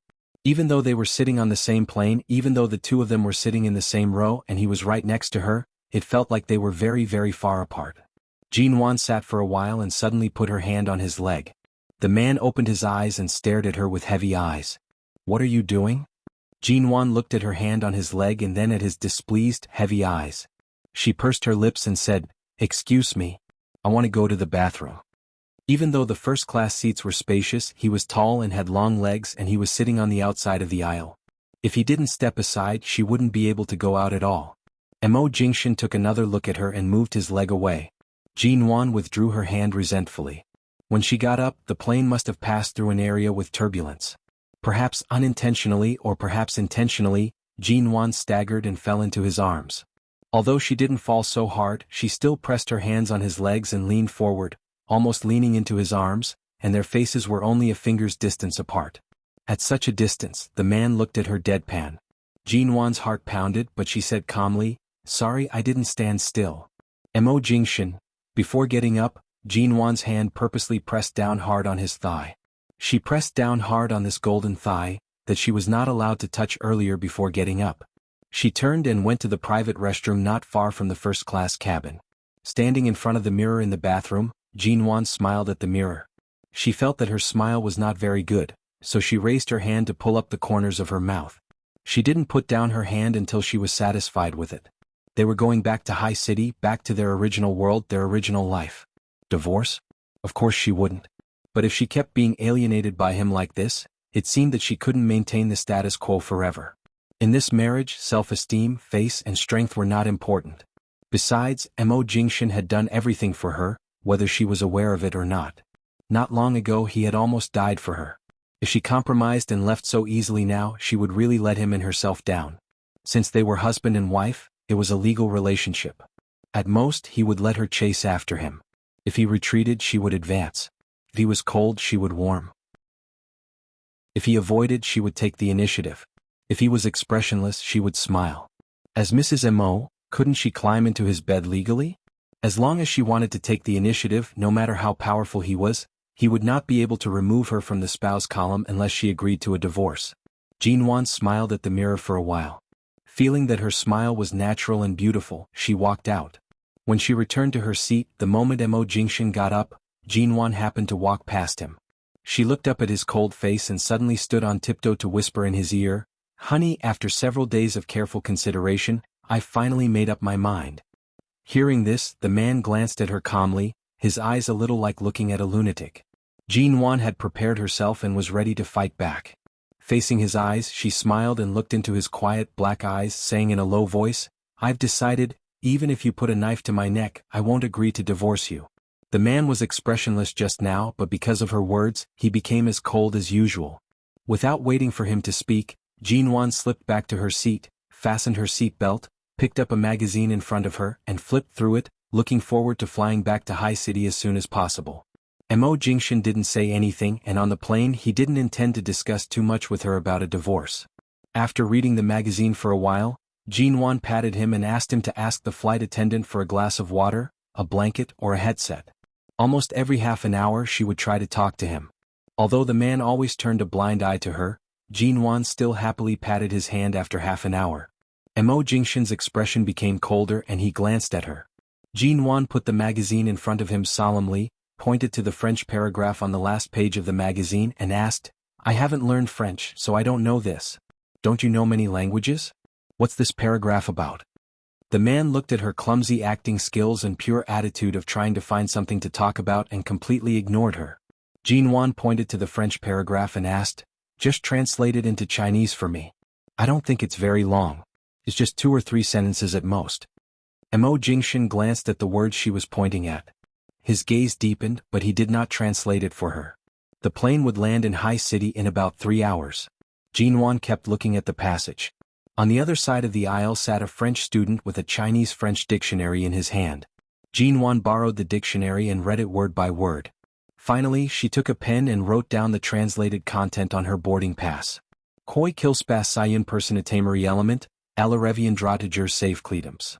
No matter what happens, if someone truly loves you as time passes, she will eventually come back. Jinwan returned the dictionary to the French student and then placed the words she had just written in front of Mo Jingshan. She looked at him with a burning gaze. "Did I translate it correctly?" Mo Jingshan glanced at the row of beautiful words she had written on the boarding pass and did not speak for a long time. His gaze was cold and indifferent. In the end, when Jinwan approached to ask him, he looked at her. His gaze was as sharp as a knife, enough to cut her. His tone was indifferent. There are many ways to interpret French. People who think they're passionate will usually translate a simple sentence into something extremely romantic. In short, it's all because they're passionate. Chapter 373. High City. It had only been a few short months, but it felt like half a lifetime ago. As soon as he returned, Mo Jingshan went straight to the Mo Corporation. He did not even return to the U Garden, nor did he ask about Jinwan. Jinwan returned to the U Garden to tidy up and planned to go to the Ji home. Before returning, she learned that Ji Hongwen had been discharged. Recently, the Ji Corporation had been handed over to the vice president to manage, and Ji Hongwen would most likely be resting at home for a while. Before returning to the Ji home, she called Mo Jingshan, only to find that his private number was turned off. Not many people called his private number. Even if Grandfather Mo wanted to call him, he would usually call his work number, office phone, or directly call the U Garden's landline. This number was usually used to contact her. She called Shinmu, only to learn that Mo Jingshan went straight to the conference room after going to the company. He had not returned for a long time, and there were many problems waiting for him to deal with. Jinwan did not receive Mo Jingshan's call the entire afternoon. Even when Shinmu told him that she had called, he did not call her back. Before the sky turned dark, Jinwan returned to the Ji family. Ji Hongwen's health was much better. Ever since she went to T-City, she hadn't been back for about half a year. There was still no news from Ji Menggran. It had only been half a year, but Ji Hongwen seemed to have aged 10 years. Shinmu said that CEO Mo would most likely have a meeting tonight. It was uncertain if it would end before noon tomorrow, so she did not plan to return tonight and simply stayed at the Ji home to accompany Ji Hongwen. Shin Haru had already been chased away. It was said that not long after she was chased away, she was picked up by Sheng Yihan. As expected, this pair of mother and son had not truly severed their mother-son relationship after so many years. Ji Hongwen still needed to rest for a while. Jinwan found that he would watch the aviation news before going to bed. Although he did not say it, Ji Menggran was his biological daughter after all. She had been missing for so long without any news, and it had not been confirmed that she had really died. He had always been worried about her. Therefore, she also checked the news before going to bed and found that Ji Menggran really seemed to have disappeared into thin air. There was no news of her anywhere. Her name was not on the list of victims of the plane crash. Even at the airline press conference, no one mentioned her name. Mo Jingshin held meetings in the company for several days, and Jinwan stayed at the Ji home for a few days. Ji Hongwen was able to get out of bed occasionally because of her return and company. When spring came, he would often walk around the front yard with Jinwan's help, or sit in a wheelchair and be pushed by Jinwan to the nearby shopping malls, supermarkets, parks and other places to relax. A week later, Ji Hongwen's physical and mental condition were much better, and he decided to return to the company after a few more days of rest. Jinwan took some time to go to the studio. In the evening, she was dragged downstairs by Xia Tian and Xiao Ba to eat a lot of food, and her stomach was almost bursting. After returning to the Yu Garden by car, Auntie Chin asked her if she wanted to eat. Jinwan rubbed her stomach and shook her head. "No, I ate too much at night. Now I can't even drink a mouthful of water." Auntie Chin smiled and asked her to take advantage of the good weather tonight to take a stroll in the Yu Garden to digest. However, Jinwan knew that Mo Jingshin did not continue the meeting today and thought that he would return to the Yu Garden today, but she went upstairs and searched all the bedrooms but found no trace of him. "Hasn't Mo Jingshin come back these days?" Jinwan asked. "No. He hasn't come back these days when I'm not here?" No. It had been a week since he returned to High City. He could attend meetings and work overtime, but since there was no meeting today, he didn't even plan to return to the Yu Garden? Was he trying to avoid the opportunity to meet her? Jinwan thought about it. Although she didn't know if he was really busy, and she was not the kind of person who was particularly used to calling often, she still picked up her cell phone and called Mo Jingshin.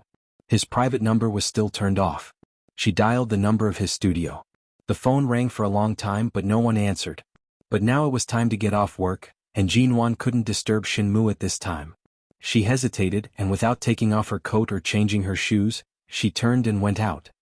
"Hey Mrs. Mo, you just came back and you're leaving again?" Auntie Chin finally saw the hostess of the house come back. Seeing Jinwan turn and leave again, she was worried and hurriedly chased after her to ask. "I'll go to the Mo Corporation to have a look," Jinwan replied, went straight to the parking lot and drove out by herself. Seeing Jinwan drive the car away, Auntie Chin stood on the spot and sighed. Although Mrs. Mo didn't live in the Yu Garden these days, if it were in the past, Mr. Mo would definitely find time to call back and ask if Jinwan had returned to the Yu Garden. However, these days Jinwan returned to the Ji family, but Mr. Mo not only didn't return to the Yu Garden, but also didn't even call. The white Audi sped along the road. It didn't take long to drive to the Mo Corporation. Jinwan stopped the car, got out of the car and closed the door. She stood in the square opposite the Mo Corporation building for a while, looking at the top floor which was not lit. She hesitated before walking in. She went to the company's security room and asked if Mo Jingshin was in the company. The security guard knew Jinwan and knew that she was Mrs. Mo, so he answered truthfully, "Co Mo is not in the company." "Not in the company? Then where did he go? I saw his car was still there." Jinwan glanced at the familiar black ghost in the parking lot. Co Mo has been in meetings for several days in a row, and it's rare for him to take a break today. He planned to live in the office break room, but some time ago the office glass on each floor of the company was reinforced, and some simple new decoration was carried out. There may be some smell of solidified glue, so Co Mo didn't live here. "Okay, thank you." Jinwan didn't ask more, turned to walk down the steps, and then looked in the direction of Aolan International, which was not far from the Mo Corporation. As far as she knew, apart from the Yu Garden, the only place where he lived was Aolan International.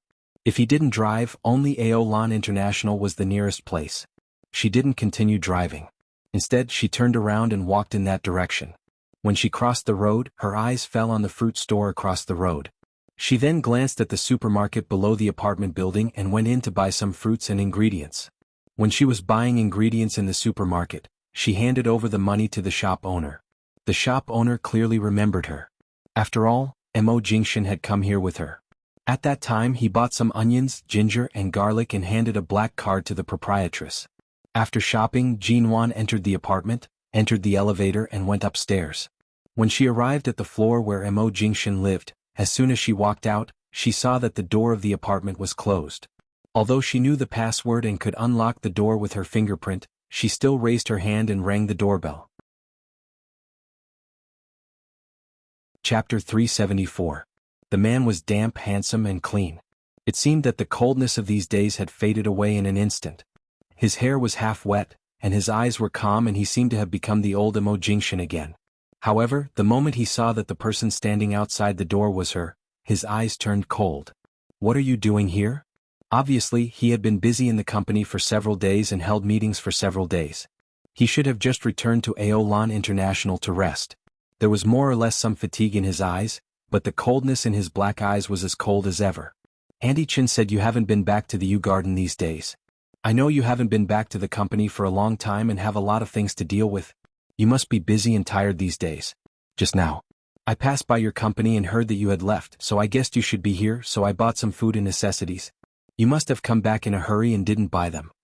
Jinwan said and showed him the shopping bag in her hand. Mo Jingshan's eyes swept over her face indifferently. Because of her passing by, he seemed to be a little sarcastic, but he didn't expose her. Can I come in? The man was silent for 2 seconds and said coldly, if I say no, will you leave now? Of course I won't leave. Then she saw the man's slightly mocking expression, and then he turned and walked in. Although he left the door open for her, he didn't mean to welcome her. At the moment he turned around, Jinwan finally saw the wounds on his back. Although the wounds had already healed, there were still scars left behind, regardless of whether it was light or heavy.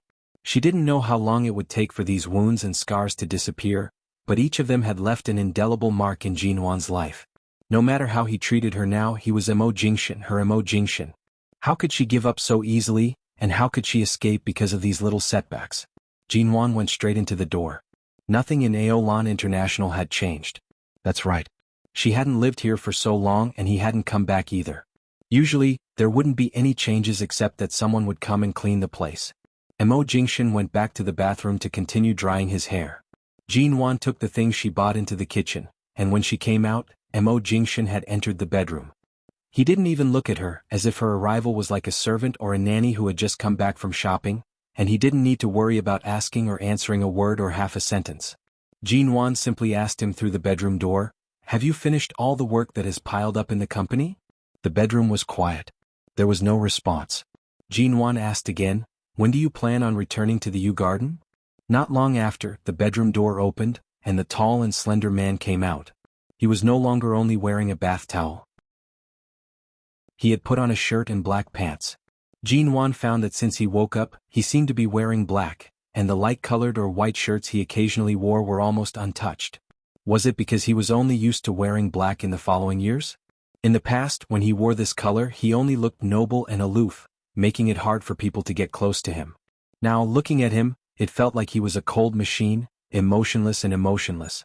It was like a black barrier had been erected between them, and she couldn't get close even if she wanted to. Because Jinwan had been staring at him, Mo Jingshan walked out of the bedroom and was about to pick up the phone, but because of her gaze, he turned to look at her. It was a very indifferent look, as if he was troubled by the sudden appearance of another person in his place. You've been here and you've seen it. Why don't you leave? It's raining outside. I've lived here before and even the password is my birthday. I'll stay here with you tonight, can't I? Jinwan asked in a matter-of-fact tone. Mo Jingshan looked out of the window. High City had entered spring and the spring rain was biting. Jinwan's body couldn't stand the cold, so it was best not to go out at this time. He didn't say more, put down the phone he had just picked up, and seemed to hesitate for half a second before picking it up again. At the same time he picked up the suit jacket on the sofa, put it in the crook of his arm and straightened up to leave. Jinwan stared at his back and suddenly stepped forward. When he was about to go out, she suddenly jumped up to him, put her back against the door and stared at him. Where are you going? Because of her actions, Mo Jingshan faintly furrowed his cold brows. Move aside. It's raining outside. Are you going out? You stay here. I'll go back to the company. Jinwan stared at him, and if her eyes could shoot fire, she really wanted to roast his frozen heart. Mo Jingshan, is there a virus in me? Do you have to hide from me like this?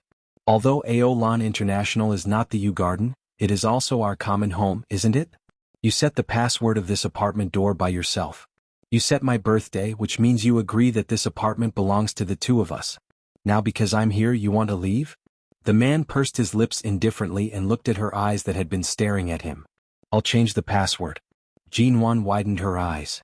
You want to change the password? Mo Jingshan didn't talk nonsense and said impatiently, get out of the way. I won't get out of the way. Jinwan stubbornly guarded the door. Do you want to leave? Do you want to keep a distance from me? All right, no matter how high the floor here is, it can't be as high as the 33rd floor. If you have the ability, jump down or climb down yourself. Anyway, I even dare to climb up to the 33rd floor. To avoid me, what's there to be afraid of? Go jump down yourself. Go jump. I won't stop you. The man's eyes were fixed on her face. Perhaps because of her words, he was silent for a few seconds, but after a few seconds, he still looked cold and ruthless. Jinwan, pestering me won't do you any good. Don't be so unreasonable. I'm protecting my marriage. I'm stopping my man from leaving me. Is this pestering? Mo Jingshan, I'm your wife. Soon I won't be, he said indifferently. I've been too busy to deal with your problem these days. Now that you've come to find me, I'll go back to the company tomorrow morning and bring the divorce agreement to you. Remember to sign it. Jinwan looked at him and said clearly, I won't divorce you. Never. Chapter 375. You know that I wasn't completely in charge of that incident. You also know that I was under the influence of drugs and my mental state wasn't very good.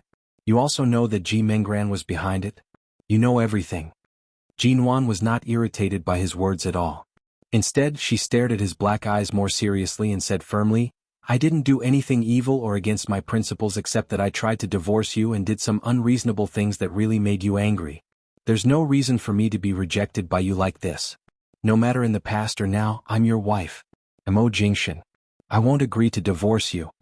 She stood in front of the door and had no intention of moving away.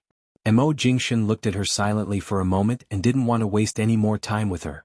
He turned around and threw his suit jacket back on the sofa. The rain was still falling outside the window. The pitter-patter of rain made this place even quieter. Life can't be repeated. You just have to treat everything that happened in the past 10 months as a dream. It's better for us to return to the beginning. He didn't want to argue with her, but he also didn't want to talk too much nonsense with her. How could it be a dream? The man I love is right in front of me. It hurts when you're hurt. It hurts when I pinch myself. You're right here. You're not a dream and neither am I. Jinwan looked at his cold and resolute back. You're you, my husband. The man I love. You'd better agree to divorce. If you're afraid that the Ji family will go bankrupt and that your studio can't afford your unknown life, I can transfer half of Mo Corporation's shares to your name, even if... He paused. The Mo Jingshan of the past 10 months is the last gift I gave you. He said these words with his back to her. Jinwan couldn't see his expression but could only hear the indifference and heartlessness in his tone. The Mo Jingshan of the past 10 months. Look how cleanly he brushed himself off. He spoke as if this person was not himself. It was too painful, really. Jinwan raised her finger and gently rubbed the corner of her eyes. She couldn't tell whether she was angry or sad. She pulled herself together and said, I definitely won't divorce. It's already so late and I don't want to keep talking about this topic. I'm hungry. You haven't eaten since you came from the company, right? Let's eat, shall we? You eat by yourself, I'm not hungry. How could I not be hungry? You've always been so busy in the company that you forget to eat and sleep. You can't even avoid eating just because I'm here, right? I just bought some ingredients and fruits from the small supermarket downstairs. Since it's raining outside and we can't go out, why don't we cook something simple at home? The man unbuttoned the cuffs of his shirt. His back was still facing her and he didn't even look at her. Up to you. With that, he went straight to the study. Seeing him close the door of the study, Jinwan pursed her lips and stood in the living room looking at the door. She had brought all sorts of ingredients here, perhaps subconsciously thinking that Mo Jingshan would cook for her. But now, it seemed that he could only cook for her in his dreams if she wanted him to cook for her again. What had gotten into her head that he would roll up his sleeves and go into the kitchen? Perhaps life hadn't given her enough blows to face the cruel reality, so she still had fantasies. But fortunately, he didn't leave and didn't really leave her here alone. She had to be content. Jinwan comforted herself and then went into the kitchen alone. She washed her hands, washed the vegetables and prepared to cook. She wouldn't starve to death if she couldn't eat the dinner Mo Jingshan made himself. Although her cooking was much worse than his, she could eat. When she was in Cambodia, the little brothers of 11 Base all enjoyed the food she made. It didn't take long for Jinwan to cook 2 bowls of noodles. After all, it was getting late and it would be a waste of time to cook other dishes. Cooking noodles was the fastest. After cooking, she put the chopped green onions, coriander, eggs and other seasonings on one of the bowls into a lovely heart shape, and then went to the study with the heart-shaped bowl. She gently knocked on the door twice and went in. Mo Jingshan was reading company documents. Jinwan didn't disturb him. She walked over and put the bowl more than 20 centimeters away from his hand, then turned to look at his cold and silent profile while he was busy working and whispered, "I cooked noodles. Have some." The man didn't respond, but she knew he heard her. She didn't say anything more, turned to go out, and gently closed the door of the study. No one accompanied her. At worst she would eat alone. Jinwan quickly ate up her bowl of noodles, then took the initiative to clean up the kitchen, the refrigerator, and cut some fruit to eat. She cut the other half of the fruit and put it on another plate, planning to give it to Mo Jingshan when he came out. After all, it was not convenient to go in and disturb him. After taking a shower, Jinwan went to find a book to read. The man still didn't come out of the study, so she quietly read on the sofa in the living room.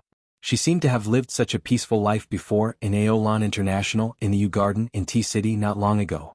One life, two people, 3 meals for seasons. In fact, this simplest and most ordinary life was the greatest happiness. The sky gradually darkened and the rain outside stopped. There was not much rain in spring, but tonight's rain could be considered to have cooperated with Jinwan. It continued to rain when needed, and even in the dead of night, it became quiet, no longer making people's heads hurt. It was already past 12 o'clock at night. The lights in the living room were turned off, and there was only a floor lamp by the sofa. A light fell on her from the top of her head. Jinwan turned the page of the book in her hand and turned to look at the door of the study.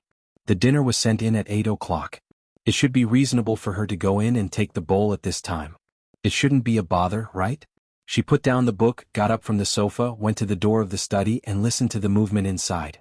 She didn't know if Mo Jingshan had finished his work and was resting in the study, or he was still busy. There was no bed in the study of Aolan International, only a long sofa. Was he going to sleep in the study because she was here? There was more than one bedroom in Aolan International. He didn't have to suffer so much. Jinwan gently pushed the door open and saw that the light in the study was still on. The man who had been reading the documents of the company was still reading the documents in front of the computer and didn't pay attention to the sound of the study door being pushed open by her again. "Why aren't you sleeping?" Jinwan asked in a low voice. Knowing that he wouldn't answer her, Jinwan didn't wait for him to answer. She glanced at the table beside his hand and found that he hadn't eaten the bowl of noodles she sent in a few hours ago. Chapter 376. And the noodles were cold and completely lumped together. He hadn't even touched them in the past few hours. Jinwan suspected that he didn't even look at the bowl of noodles she brought in, let alone touch it or eat it. Even if he was hungry, he didn't intend to eat the food she made? Was it really so hard to cross the gap of 10 years between them? Jinwan didn't speak but just looked at the man's back. She abruptly walked over, picked up the bowl of cold noodles, and turned to leave without saying a word. However, when she walked out of the study, she didn't control her strength, and the door of the study was slammed shut with a loud bang. The hand of the man in the study paused on the mouse for a moment. Then, without a trace, he continued with his previous work. Just 10 minutes later, the man got up and walked out of the study just because he heard the sound of food. When he opened the door, he saw that Jinwan had put the bowl of cold and lumped noodles on the coffee table. She sat on the sofa, holding a pair of chopsticks and lowering her head to eat seriously. "What are you doing?" This was probably the first time Mo Jingshan had taken the initiative to speak to her since he woke up from his 2-month sleep. But there was still no warmth in his voice. Jinwan silently ate the bowl of cold and now quite unpalatable noodles. She ignored him and continued to pick up the noodles that could no longer be connected and stuffed them into her mouth. Mo Jingshan looked at her darkly, walked over, and moved the bowl of noodles away from her eyes. "The noodles are cold. What else do you want to eat? Are you deliberately making things difficult for your stomach?" Jinwan's expression was indifferent. She raised her hand to wipe the soup stains on the corner of her mouth and looked up at him. "Even if you don't eat, your stomach is fine. I just ate a few bites of cold noodles. What can I do? Am I so fragile? I cooked the food you don't want to eat. If you don't want to eat it, I'll eat it myself." The man looked at her with almost incomprehensible eyes. Seeing Jinwan's firm expression, he frowned coldly, threw away the bowl of noodles and didn't let her eat any more. The noodles were gone, but Jinwan didn't say much. She put the chopsticks on the coffee table and sat on the sofa watching the man throw the empty bowl on the table. "Mo Jingshan, are you afraid that I'll have a stomachache from eating something cold? Are you feeling sorry for me?" she asked. The man didn't look at her. Some of the soup had splashed on his hand. He pulled out a tissue from the coffee table and wiped his hands expressionlessly. At the same time, he said expressionlessly, "I don't want you to get a stomach problem and call the doctor tomorrow morning because of a stomachache. It'll waste my time." Is it so hard to admit that you can't let go of me? Jean Wan stared at her. A mocking smile appeared on the man's expressionless face. He coldly glanced at her. It's a disease to think too highly of yourself. Jean Wan, you're seriously ill. Probably. He is seriously ill, Wang Yao said. Jean Wan leaned back on the sofa and looked at him. You're so cold and heartless to me, but I feel that you love me very much. The man's face could no longer be described as expressionless. Instead, there was a deeper coldness and determination. The air fell into a strange silence. The man didn't speak and neither did Jean Wan. There was a gust of wind blowing outside the window. As the wind blew past the window, the sound of the wind could be heard, blowing away this unusual silence. It's 1 a.m. He didn't look at her.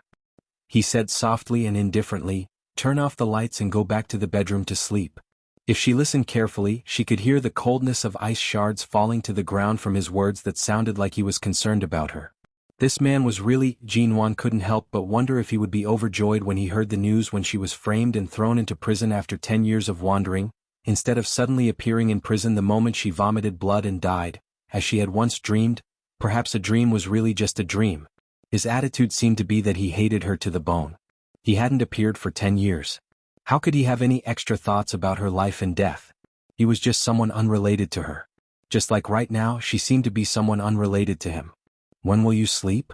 Jean Wan leaned against the sofa and didn't move. Mo Jingshin said indifferently without raising his eyes, I'll rest when I want to sleep. You don't need to worry about this. But I want you to sleep with me in your arms. Jean Wan looked at his face and said sincerely, like before. Mo Jingshin frowned and turned to look at her coldly. Now you even take the initiative to humiliate yourself? Jean Wan looked at his face under the dim light of the floor lamp and said frankly and sincerely, you always like to sleep with me in your arms? The man's smile was cold. He indifferently curved his lips, but his smile didn't reach his eyes. That's the Mo Jingshin from 10 months ago, not me. Jean Wan abruptly got up and walked toward him. The dark night always gave people inexplicably courage. She wanted to hug him or let him hug her. Since he woke up, he didn't even want to touch her hand, let alone be hugged. Maybe if she hugged him, he would be moved. If she hugged him, he would come back and he wouldn't be like this again. However, before she approached, Mo Jingshin didn't speak. As if he had seen through her purpose, he turned away when her hand was about to touch him and entered the study without looking back. The light from the only floor lamp in the living room lengthened her shadow and cast a long shadow on the ground. Jean Wan looked at the door of the study that was closed again and stood there for a while. Then she felt a gradual pain in her stomach. Mo Jingshin did know her well. She was a person who could endure any disaster and survive. However, a small cold, a small fever, or even a period could make her suffer just because she ate something cold. The bowl of noodles just now was cold and sticky. She really shouldn't have eaten it. She raised her hand to cover her stomach. After standing for a while, she couldn't stand it anymore. She turned back to the sofa and sat down. She curled up on the sofa and covered her increasingly painful stomach with her hand. The door of the study was closed and there was no sound. The living room was also so quiet that it felt a little lonely. Jean Wan endured the pain in her stomach and raised her eyes. The tears that were forced back into her eyes blurred her vision. Looking at the light of the floor lamp, she curled up on the sofa uncomfortably. It hurt, but she asked for it. When she ate those noodles just now, she didn't know if she was a little irrational and masochistic. Would his heart ache? The truth was, he didn't intend to care about her. He personally spoiled her into such a delicate little princess, but in the end, he cruelly pushed her back into the cold cage and ignored her. Chapter 377. As time went by, Jean Wan's tightly curled body on the sofa gradually relaxed, but her hand was still covering her stomach. Unknowingly, she fell asleep in the torment and waiting. She slept very soundly, but she also had a series of dreams. When Jean Wan turned over and felt the weight of the quilt on her body, she opened her eyes, looked down at the quilt, and found that she was lying on the bed in the bedroom. Didn't she lie on the sofa last night because of a stomachache? Didn't she fall asleep on the sofa just like that? How did she end up in the bed? Jean Wan sat up, looked down, and saw that she was still wearing the same clothes as last night. Did Mo Jingshin carry her in? As soon as this idea came to her mind, Jean Wan's heart leaped with joy. She lifted the quilt, got up, and hurried out of the bedroom. However, as soon as she walked out, she saw a strange ant cleaning the room of Aolan International. When she turned to see Jean Wan with sleepy eyes, she smiled politely at her. You're awake. Jinwan was no longer surprised that someone would come in to clean here. She smiled politely at the ant, looked in the direction of the study and asked, "Is Mr. Emo still here?" Mr. Emo left after 6 o'clock. The ant wiped the coffee table with a clean rag and said, "I came at 6 o'clock and saw you sleeping on the sofa without even covering yourself with the quilt, so I helped you into the bedroom to sleep. Mr. Emo left very early. You should be in the company now." The little flame that had just risen in Jinwan's heart was instantly extinguished as if a basin of cold water had been poured over it. "You helped me into the bedroom?" Jinwan fixed her eyes on the ant. The ant was still wiping the coffee table and the surrounding table pillars. She didn't look at Jinwan and said seriously while wiping, "Yes, it's still a little cold indoors in spring. I thought you might catch a cold if you slept like this, so I helped you in." Jinwan didn't speak anymore, turned to the study, opened the door and walked in. She saw that the computer, books and other things in the study had been tidied up by the ant, and there was no trace of Mo Jingshan's work last night. It seemed that she was the only one here last night and no one else had existed. The ant cleaned up the room so quickly that the room was filled with the light and elegant fragrance of freshener and wash things, but there was no smell of Mo Jingshan. "Would you like breakfast? I've made toast and milk in the kitchen. If you don't like it, I can make some porridge or noodles." The auntie turned to wash her hands and then came out to ask Jinwan. "I'm not hungry," Jinwan said indifferently and was about to return to the bedroom. "But you have to eat breakfast. You don't look well. Are you feeling unwell?" "No, maybe it's because I didn't sleep well." Jinwan didn't want to say more. She went back to the bedroom and closed the door. Then in an instant, her legs seemed to lose strength, and she leaned against the door without moving. Mo Jingshan couldn't even be bothered to look at her. When he returned to the study he was so cold and decisive. How could he possibly care if she had a stomachache on the sofa in the living room? Was he really thinking too highly of himself? Jinwan closed her eyes. When she opened them again she looked out of the window. From this angle she could see where the Mo Corporation building was.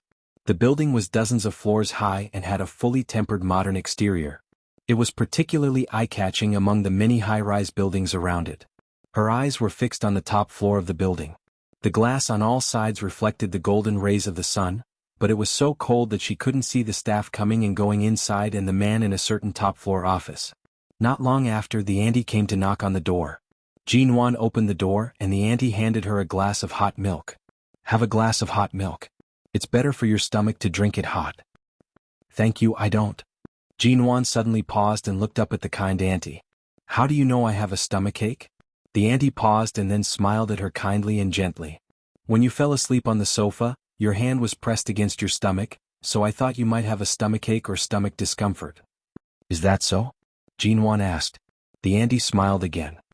"You'd better drink the milk while it's hot."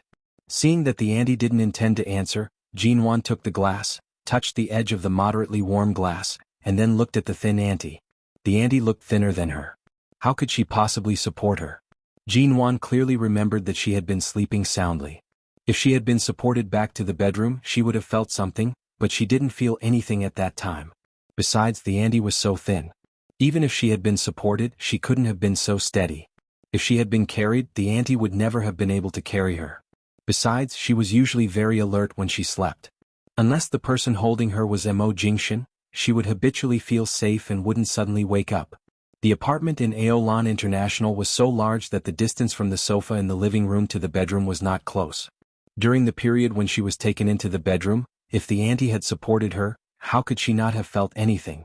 Jinwan put the glass to her mouth, slowly took a sip and then looked at the auntie again. Seeing that the auntie didn't look at her for too long, she smiled and turned back to do her work. Jinwan stood by the door, drank the milk, looked at the sofa and then looked back at the bed in the bedroom. The period after returning to High City was the busiest. Not only was Mo Jingshan busy, but Jinwan was also very busy. With the steady and gradual rise of the domestic real estate industry in the past 6 months, her studio had become the hottest cooperation target of many real estate companies. For a long time, Jinwan had to travel all over the country to acquire potential land in other cities or to expand the studio's other business projects, including some projects related to the tourism industry. The income was indeed considerable, and Jinwan's figure appeared in the domestic financial news again and again. For 2 whole months she didn't stay in High City much. When she came back to rest for a day or two, she had to attend meetings in the studio or receive tenders and managers of certain real estate companies. Occasionally she would take a few hours to go back to the U Garden or Aolan International, but she didn't see Mo Jingshan.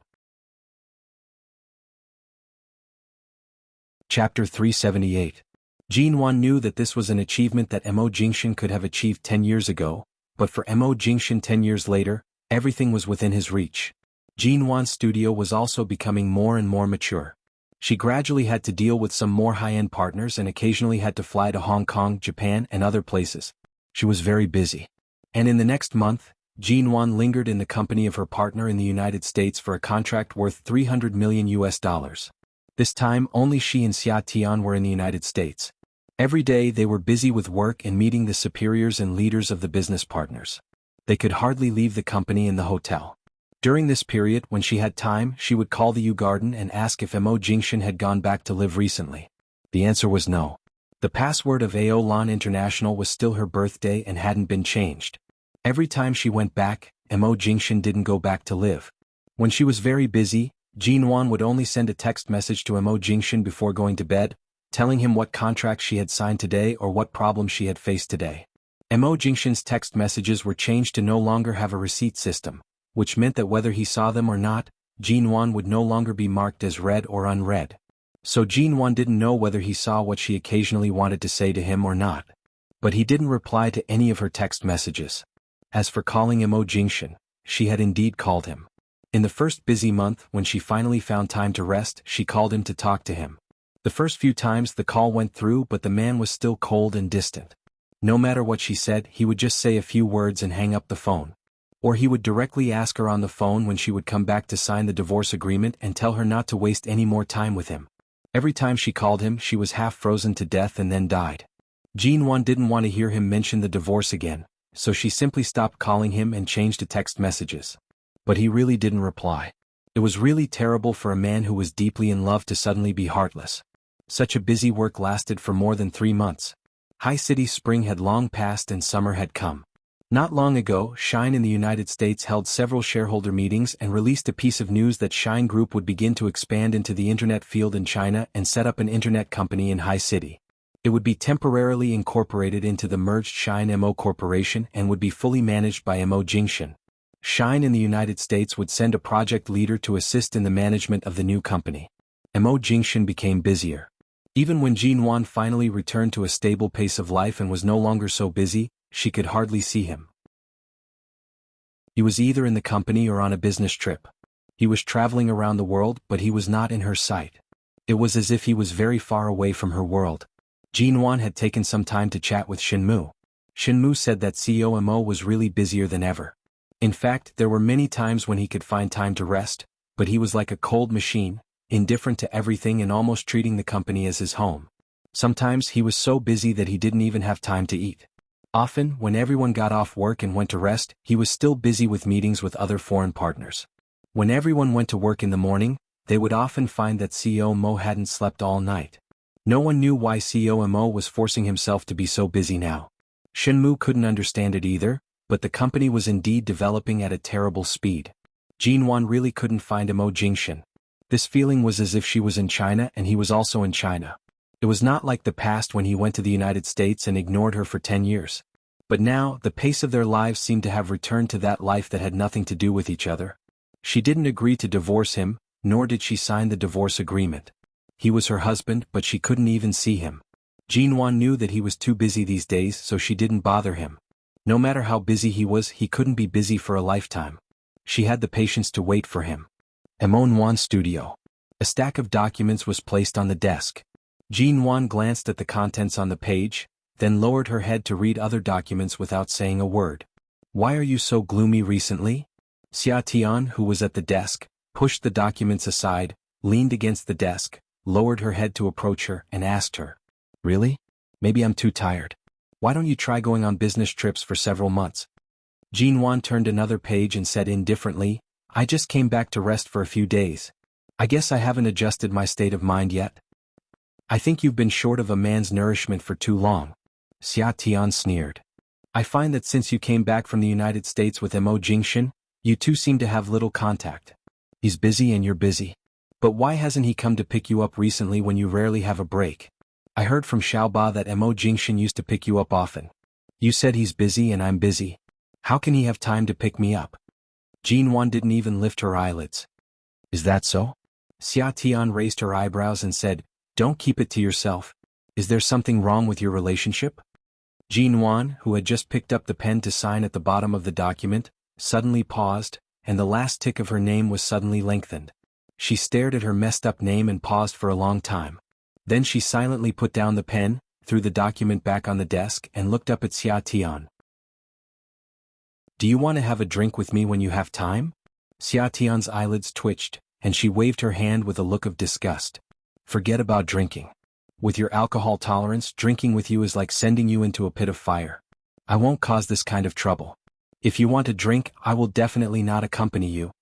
Jinwan, I've been a good drinker recently and I've drunk a little in the last few social engagements. Although it's not much, it's much better than before. Didn't Xiaoba secretly change your wine to fruit wine every time you went to a social engagement?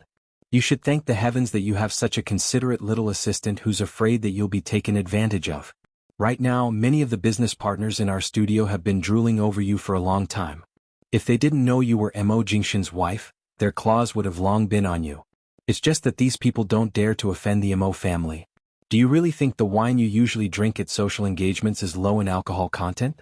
It's all because Xiaoba changed it for you to protect you. Chapter 379. How come I don't see anyone coveting me? Jinwan raised her eyebrows. When I went to dinner with you several times, I saw someone asking for your phone number. Pa, isn't it because they know you have Mo Jingshan backing you up? Even if they wanted to poach you, they wouldn't dare to. Thus, they settled for the next best thing, hoping to develop some ambiguous relationship with me. TSK, these people don't even think about it. Am I that kind of person? Jinwan squinted at her. Aren't you that kind of person? Last time, who was the one who drank too much and was carried to a hotel by a male classmate during a gathering with her old classmates. Then she was discovered by her criminal police boyfriend. The two of them quarreled until now and haven't reconciled yet, right? Xia Tian, nothing to say? Do you think everyone doesn't know your way of life? Although your temperament is simple and straightforward, and you're very loyal to your relationship, you give others the feeling that you're particularly unreliable and casual when it comes to relationships. You're also stubborn and don't like to explain. If there's a misunderstanding, you just hold it in. You're crazy. Tell me how many people can stand you. I can't stand that stone anymore. He is smelly and hard. No wonder he came from a rich family to become a criminal police officer. He should have been an old cadre in the 1980s. Why does he have to control me all the time? Let's have a Cold War. At worst, we can just break up. I don't want to serve you anymore. Jinwan, haha. Why are you sneering? Xia Tian glared at her. What are you laughing at? Last time, who was the one who took the initiative to break up with him, causing him to agree in a fit of anger? Then he called me and cried for half the night. Until he calmed down, I didn't dare to go to the police station to find him. In the end, after they finally reconciled, I carefully held on to him all day long. The only thing missing was calling him uncle every day. Who was that? Now you want to break up with him? How on earth can he stand you with such a bad temper? Xia Tian picked up the documents on the table and threw them hard on the table. Jinwan, let's break up. Well, take care. I won't see you out. Xia Tian snorted but didn't leave. She leaned on her desk, cupped her face in her hands and put on a cute expression. Honey, I don't want to drink. If you are in a bad mood, I'll go shopping with you, okay? The corner of Jinwan's lips twitched. Just use your winking skills on your boyfriend. Can you not harm me like this? If you have the time to act cute, you might as well have a good chat with him. Xia Tian refused to have a heart-to-heart talk with a certain someone. The smile on her face disappeared and she looked at Jinwan seriously. Are you going to accompany me shopping or not? What do you want to buy? Jinwan furrowed her brows and pushed her arm. Move aside, you're pressing against my documents. Xia Tian crossed her legs and swung them in the air. It's been too hot recently. My shoes are not comfortable to wear. I'm going to change into a new pair of shoes. As she spoke, she lowered her head to glance at Jinwan's feet. The shoes you're wearing today are rubbing against your feet. Don't you know that? The skin on your ankles has turned red. Don't you feel any pain? Hearing this, Jinwan lowered her head to take a look. When she came to the studio in the morning, she drove and didn't walk much. Later, when she had a meeting, she walked back and forth in the corridor of the studio for a while and did feel a little pain. However, Xiaoba had something to talk to her about, and they went to the meeting room while talking, so Jinwan didn't take it too seriously. Later, when she returned to the office, she had been sitting here, and the pain had lessened a lot. Reminded by Xia Tian, Jinwan moved her feet. It does hurt a little. Xia Tian patted her desk. Then let's go shopping and buy shoes together. After the meeting with the partners at 1 p.m., we can get off work early at 3 p.m. Let's go downtown together? What do you think? Jinwan didn't speak. She had planned to call Mo Jingshan tonight because she had asked Shenmu in the morning. Shenmu said that CEO Mo would be in the company today and had no meetings or social engagements in the evening. But seeing Xia Tian's eager expression, Jinwan couldn't bear it. All right? I haven't been shopping in a long time. Two women in a bad mood, apart from drinking to drown their sorrows, can only go shopping. You don't even plan to go shopping with me? Jinwan held her forehead. It's you who wants to break up, not me. Who said I'm in a bad mood? You wear a resentful face every day. Don't you feel it? Mo Jingshan has been so busy recently that he probably doesn't have time to talk to you. In the past, you were as happy as a peach every day. You almost let others know that you and your husband are having a good time every night, but now you're obviously in the cold palace. Do you dare to say that you're in a good mood? Why did there have to be such a creature in this world that could see through your thoughts at a glance? It really didn't feel good to be seen through at a glance. When they left the studio, it was already 3:30 p.m. Many large shopping malls didn't close until 10 p.m., but some more unique malls closed at 4:30 p.m. After leaving the studio, the two women raced all the way to the commercial street in the center of High City. Xia Tian had been thinking of coming here to eat Japanese food. The two of them didn't eat much in the studio at noon, but now they were in a hurry to go to the mall, so they could only go to the mall with an empty stomach and come out to eat after buying shoes. Jinwan didn't go shopping as she used to. If she wanted to buy shoes, she would go directly to the shoe store and finish the task quickly. Xia Tian said very unhappily that she came here today only to complete the task of buying shoes and had no intention of shopping at all. Aren't you just here to buy shoes? If you want to buy something else, just go buy it. My ankles have been worn out. How far can I go? Jinwan sat on a long leather chair in the middle of a high-end shoe store, watching Xia Tian, who was going back and forth by the shoe cabinet, and sat absent-mindedly as she browsed the news on her cell phone. Xia Tian turned back and rolled her eyes at her. Then hurry up and choose a pair of shoes. When your ankles get blisters, you'll know how painful it is. Jinwan looked up at the shoes in this store. She and Xia Tian liked a lot of the same things such as the style, color, brand and so on. Just as Jinwan glanced at a pair of shoes placed in the glass window of this store, she suddenly saw two figures passing by outside the glass window. It was a man and a woman.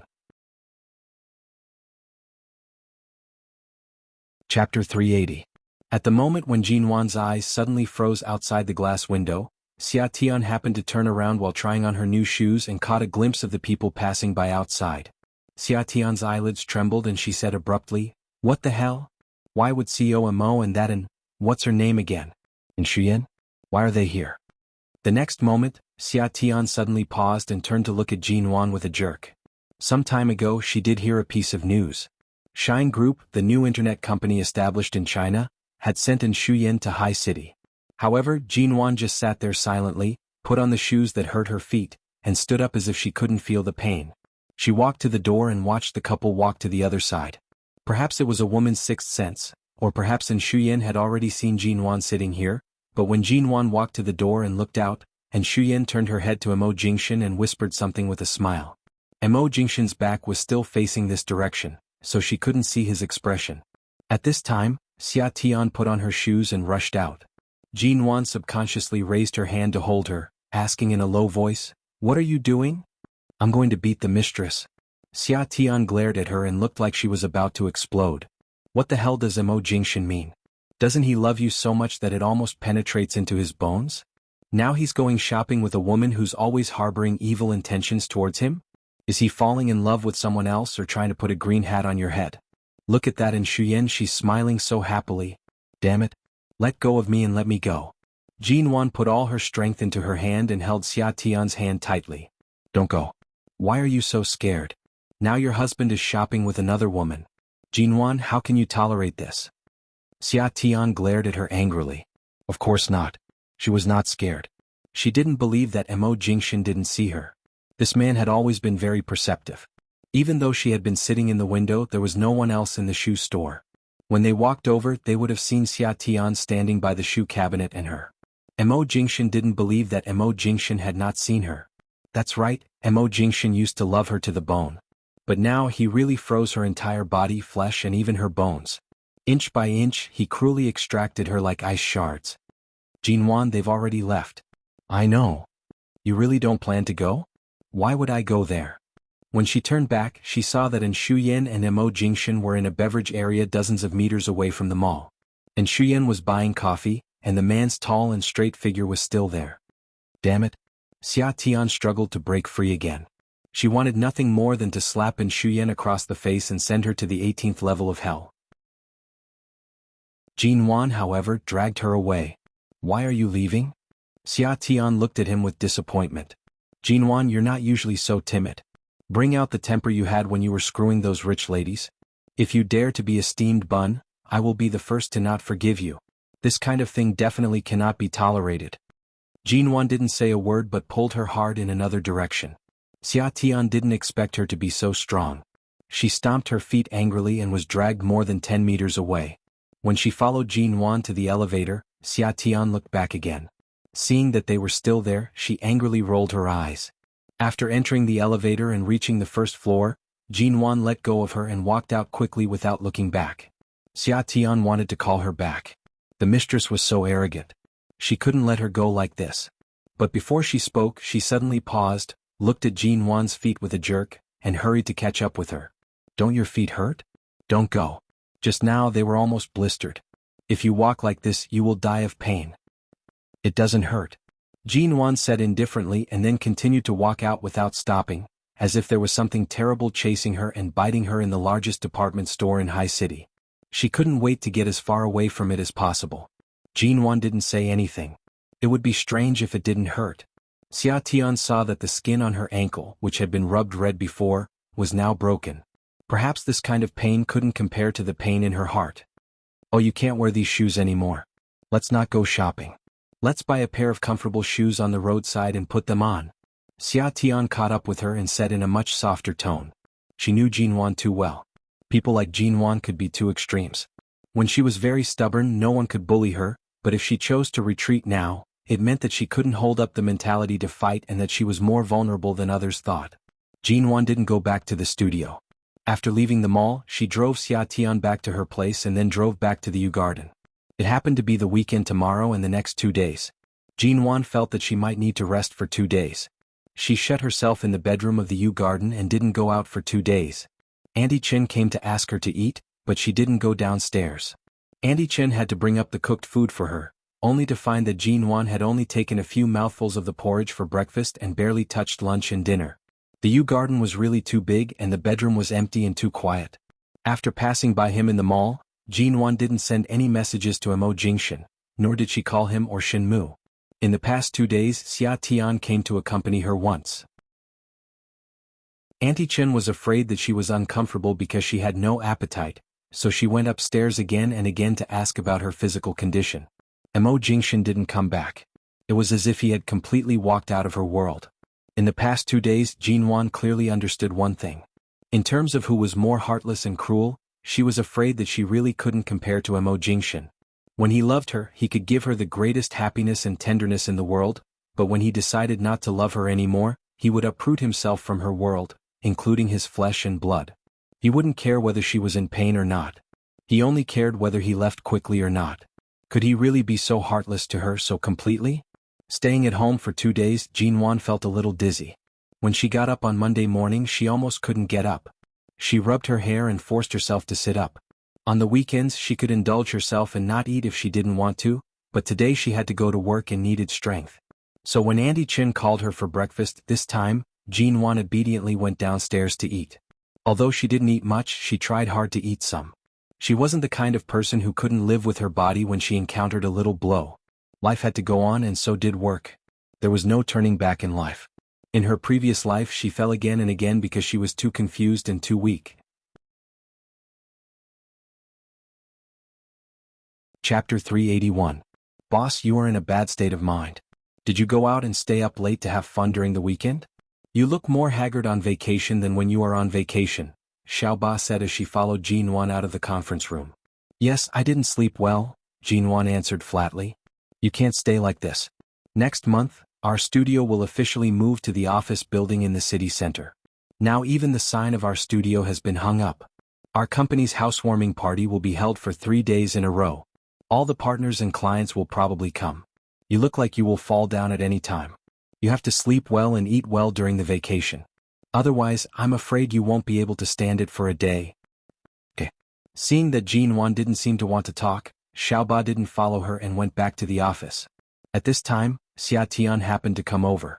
She took a look at Xiaoba and then at Jinwan and asked Xiaoba to go back to the assistant's office with a stern face. When Xiaoba left, Xia Tian looked at Jinwan, who obviously didn't eat or sleep well.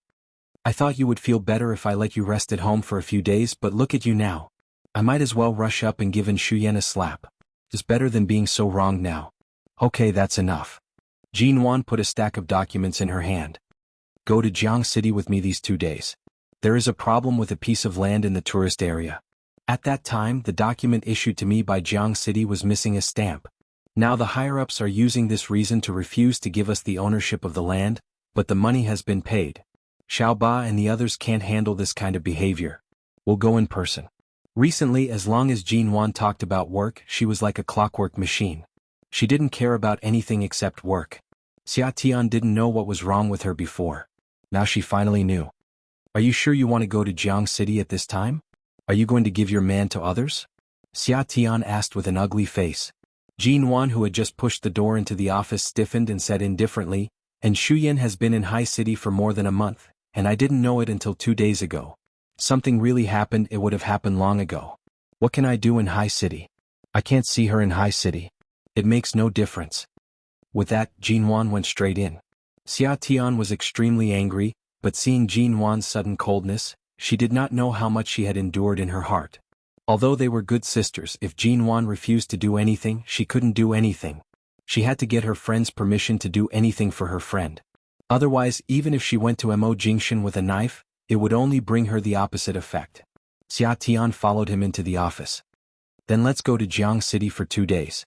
The temperature there is higher than in High City. Should we prepare 2 swimsuits and go to the newly developed seascape tourist area in Jiang City for a night? Not interested. Jinwan sat down behind her desk and lowered her head to look at the documents. Her reply was cold and indifferent. Xia Tian choked. The biggest difference between her and Jinwan was that when Xia Tian was in a bad mood or had emotional problems, she would find a way to vent her anger and get happier and happier. But Jinwan, on the other hand, began to restrain herself. She was no longer as arrogant and domineering as she used to be. She had forced herself to be too calm and rational. Now, in Xia Tian's view, it was really uncomfortable to hold back. In the afternoon, Jinwan was still reading the documents when suddenly there was a knock on the office door, and Xiaoba came in with a large bouquet of roses. Jinwan looked up at the roses and glanced at her strangely. What's this? Xiaoba coughed and then said in a low voice, These are flowers from Mr. Vince, the general manager of BGY Group. In fact, he has been sending you flowers for almost 2 months. He sends you such a large bouquet of red roses every day. Seeing Jinwan frowning coldly and not speaking, Xiaoba said, But Sister Xia Tian and I stopped these flowers. Sister Xia Tian has stopped so many pursuers for you. She usually doesn't let me tell you about this kind of thing. She just tells you to work in the studio and leave the other things to her, but today the flowers were delivered on time. I was going to throw them away out of habit, but Sister Xia Tian said that if anyone sends you flowers in the future, she won't stop them and asked me to bring them to you. Looking at the bouquet of flowers, Jinwan raised her hand to her forehead and didn't speak for a while. Xia Tian had nowhere to vent her anger, so now she simply wanted to help her develop a second love? This Mr. Vince was an overseas returnee in his 30s who looked gentle and wore gold-rimmed glasses. It was said that he had a master's degree in management overseas. At a young age, he climbed to the position of general manager of BGY Group. He was very resourceful and intelligent, but he was too shrewd and cunning. Jinwan didn't like to deal with this kind of person, so when this man asked her to have dinner with him, she just thought he wanted to be polite to her because of their business relationship, but she politely refused him. She didn't expect that there was such a thing. No wonder every time she went to drive after work, she would find bouquets piled up in the nearby trash can.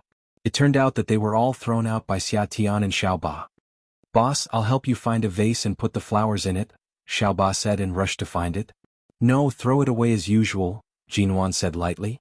"By the way, call Mr. Vince back and tell him not to send me flowers in the future.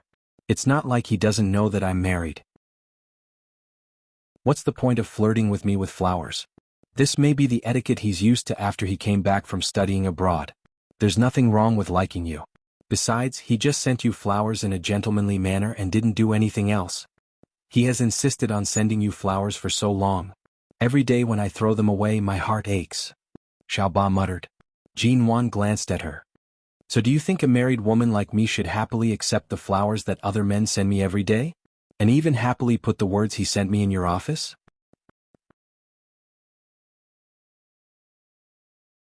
Chapter 382. After arriving in Jiang City because of the stamping problem, they were deliberately delayed by several scoundrels from the business and political circles, which caused the project of the tourist area land to be temporarily put on hold. Jinwan and Xia Tian ran around using their connections everywhere, and it took them 2 days to finally get the missing stamp back. Of course, they hardly rested these 2 days. Even Xia Tian had dark circles under her eyes for 2 consecutive nights, not to mention Jinwan. On the way back, the 2 women closed their eyes to rest, too tired to say a word. "You're really going too far. Do you think we're just a small studio with no trump cards? Do you think we're just a small studio with no trump cards? You want to annex a deal worth more than 100 million yuan because of the lack of a stamp? Do you think I'm such a good-tempered person? How dare you offend us without looking at our trump cards?" Xia Tian opened her eyes and said angrily after a short nap in the car. "In any case, we've come to an agreement. We didn't lose anything. We just wasted a lot of time talking. We got the order back and the land is officially under the name of our studio. We're lucky to have this kind of result when we go head-on against people from both the business and the political circles."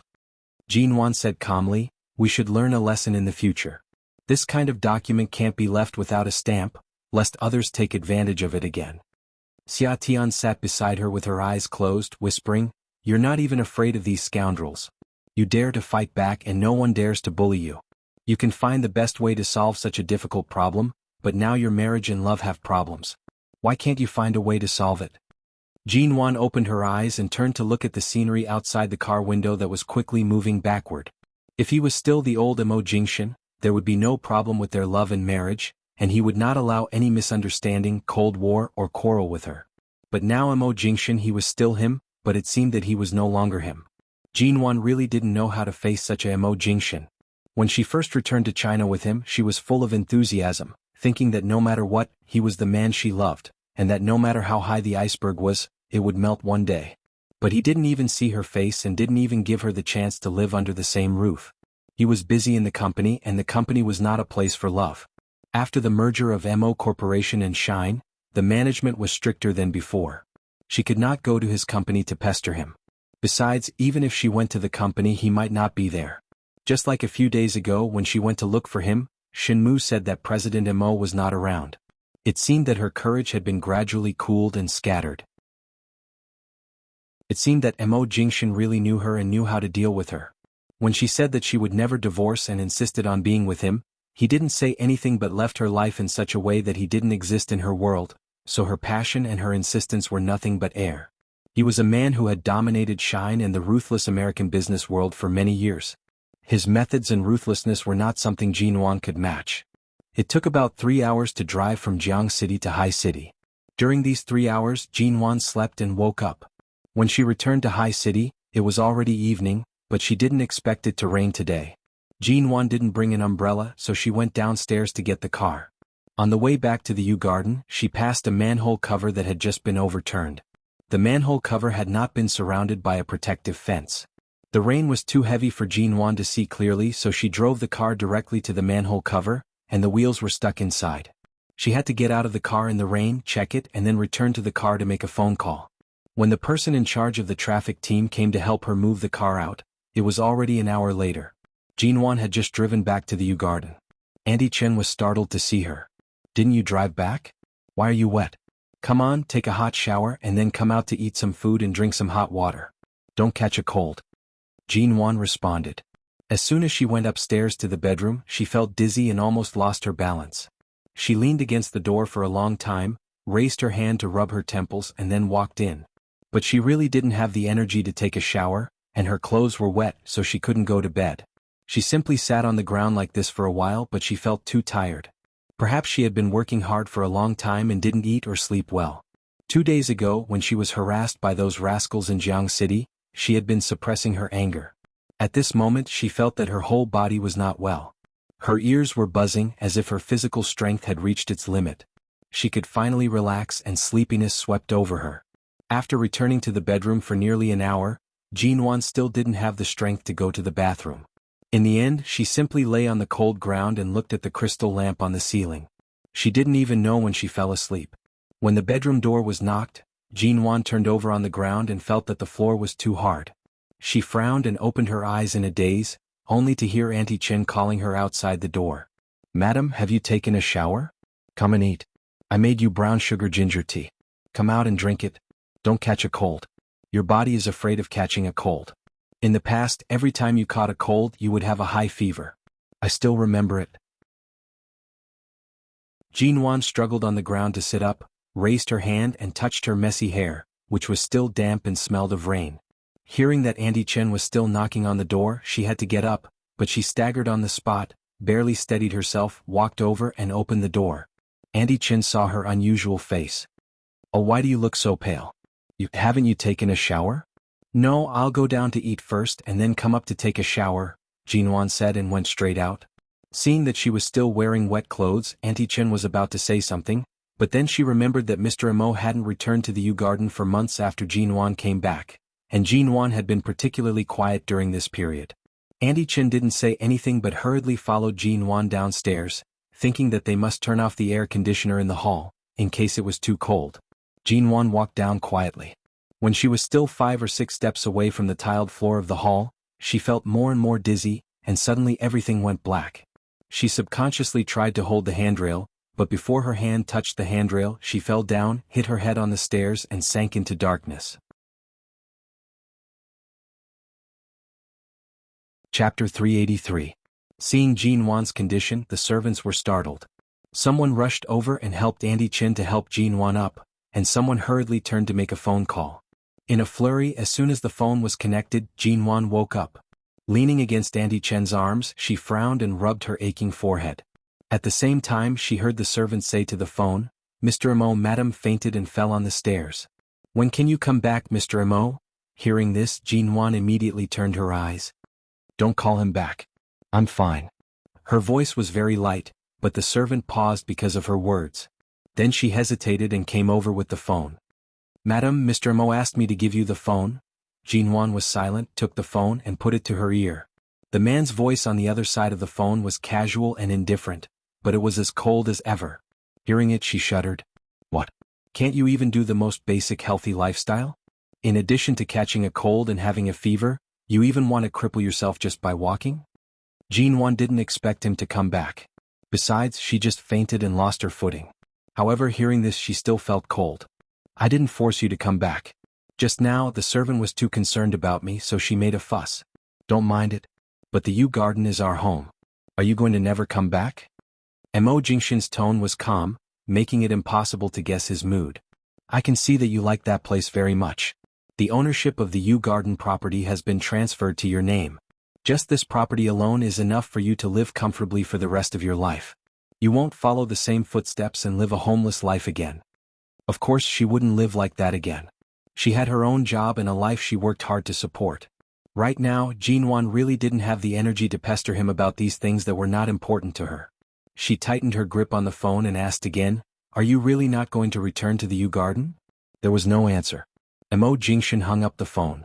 There was a cold cut-off sound on the phone. Jinwan listened for a long time, as if she couldn't be sure if he really hung up the phone, and as if she couldn't believe that he would suddenly hang up without saying a word to her. Mrs. Mo, Auntie Chen and the servants wanted to help her up, but Jinwan sat on the ground, looking down at the phone screen that had gone dark. "I'm fine. I just fell." Jinwan gently pushed Auntie Chen's hands away. "I can get up on my own. You can go and do whatever you need to do." "Madam, shall I help you to the dining table?" Auntie Chen asked softly. Jinwan nodded. It was not until Auntie Chen helped her up that she felt dizzy again. After helping her to the dining table, Auntie Chin suddenly raised her hand and touched her forehead. When I helped you just now, I felt that your body was very hot through your sleeves. Do you have a cold or a fever? Shall I call a doctor? I'm fine. It's just a little rain. It's not that serious. I'll just drink the brown sugar ginger tea you just made. The man stood in the cold office, his long legs stretched out, and he walked unhurriedly to the floor-to-ceiling window. In the rainy night, there was not the slightest bit of light from the moon and stars. Even through the window, he could feel the bone-chilling coldness falling on the pure color of the office that was filled with documents. When Enchanting received the call, he had just gotten off work at the hospital. Seeing that it was Mo Jingshan, he picked it up. The man on the other end of the phone spoke in a low voice, clean and clear. Find a doctor with medical ethics and skills similar to yours to go to the U Garden to see Jinwan. Enchanting's hand, which was about to open the car door, paused. What's wrong with her? Don't I have to go myself? You don't have to go. Send someone she doesn't know. Obviously, he didn't intend to let Jinwan know that he sent the doctor. Enchanting frowned and was about to ask what he meant when the phone was hung up. Jinwan had just finished dinner and was drinking the brown sugar ginger tea Auntie Chen had made for her.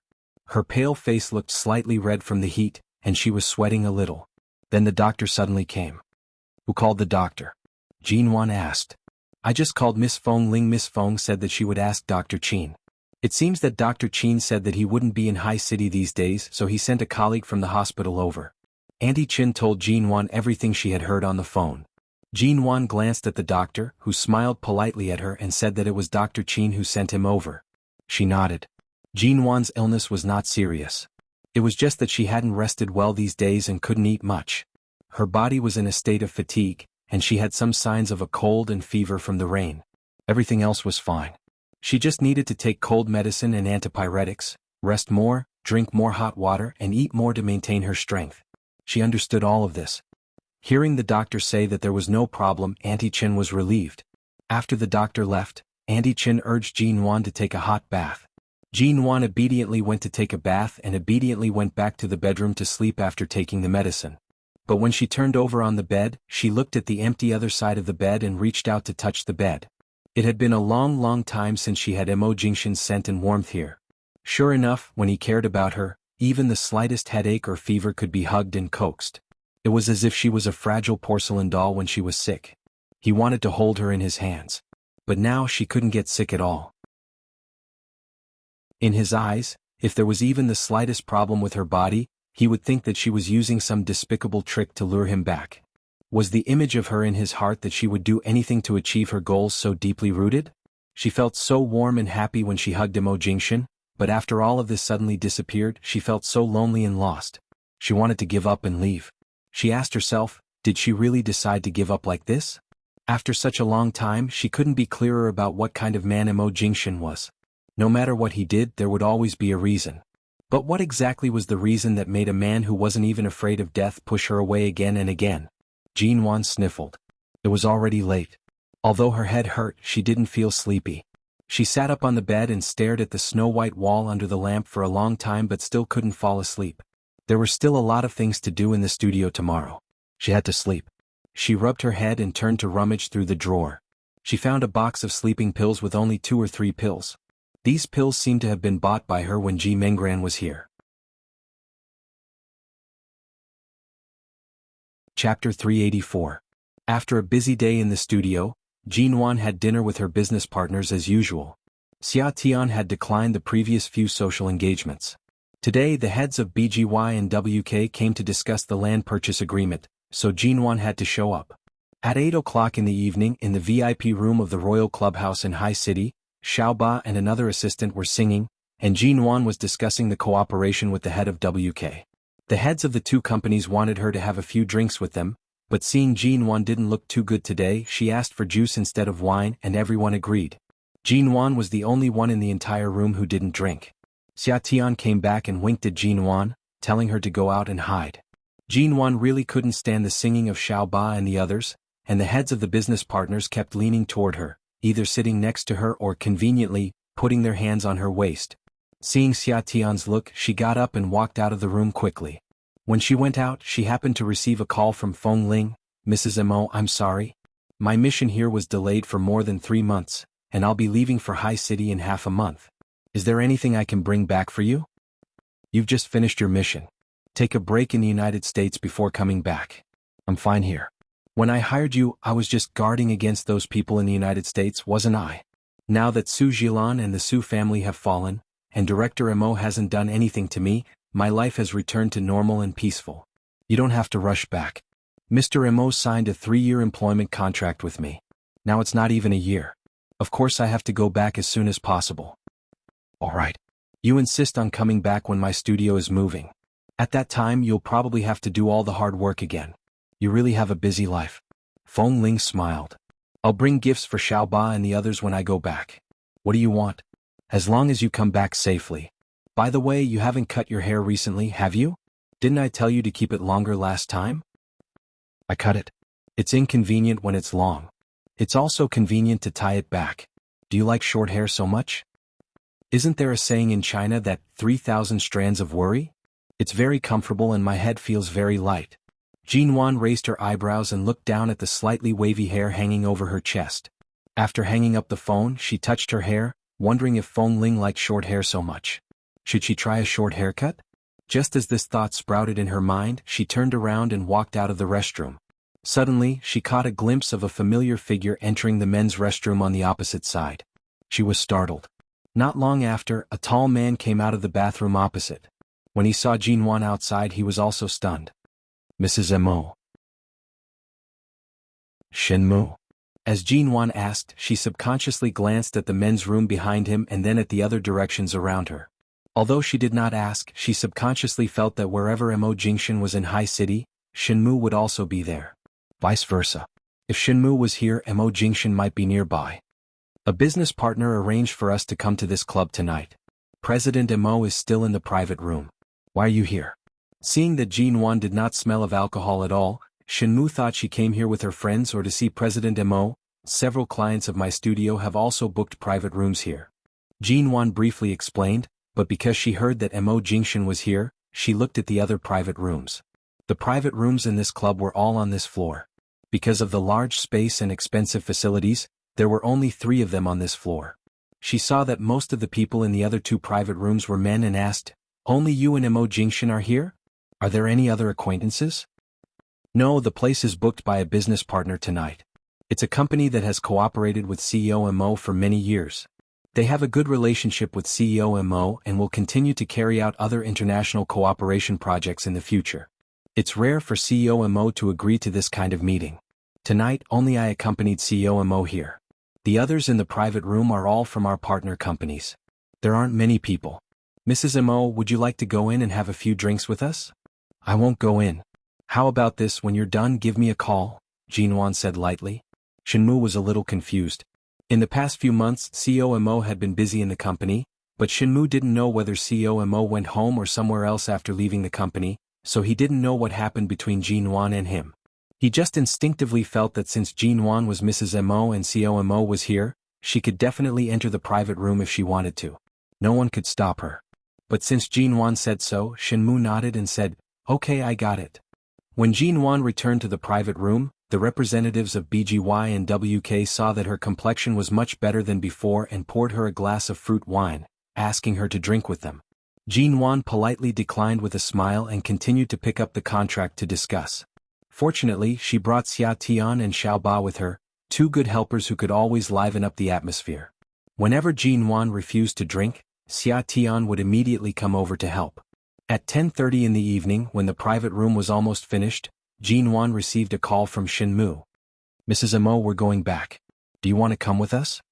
Jinwan picked up the call and said goodbye to the representatives of BGY and WK. Then she said a few words to Xia Tian and Xiao Ba and left the private room a few minutes earlier. When she walked out of the club, she saw Mo Jingshan's black ghost parked in front of the door. Shenmu was waiting outside the car door, but Mo Jingshan was nowhere to be seen. Jinwan walked over, and Shenmu directly handed her the electronic car key. "Mrs. Mo, you haven't drunk today, have you?" "I haven't. CEO Mo drank a little too much tonight. I was going to drive him back, but just now my girlfriend called and said she had a stomachache and asked me to accompany her to see a doctor. I was going to call the driver to send CEO Mo, but if you haven't drunk since you live together, You can send CEO Mo back. Jinwan took the car key. Okay, then go accompany your girlfriend. Leave it to me. With that, she suddenly paused, looked at the car in front of her, and then at the closed car door. Did he drink a lot? Chapter 385. Jinwan nodded and made a reassuring gesture to Shinmu. I didn't drink and I'm good at driving. I can send him back. Then how did you get here? Your car. My colleagues in the studio are all here and the car key is with my assistant. They will drive my car back. It's okay. That's good. Then I'll go first. Sorry to trouble you, Mrs. Emo. Shinmu turned to the roadside, hailed a taxi and hurried away. Jinwan stood by the black ghost, looked at the cold, black car door, thought for a while, went to the driver's side, opened the door and sat in. As she entered, she smelled a strong smell of alcohol. She turned her head and looked back, only to see Emo Jingshin sitting in the back with his eyes closed. She didn't know whether he was asleep or too drunk to open his eyes.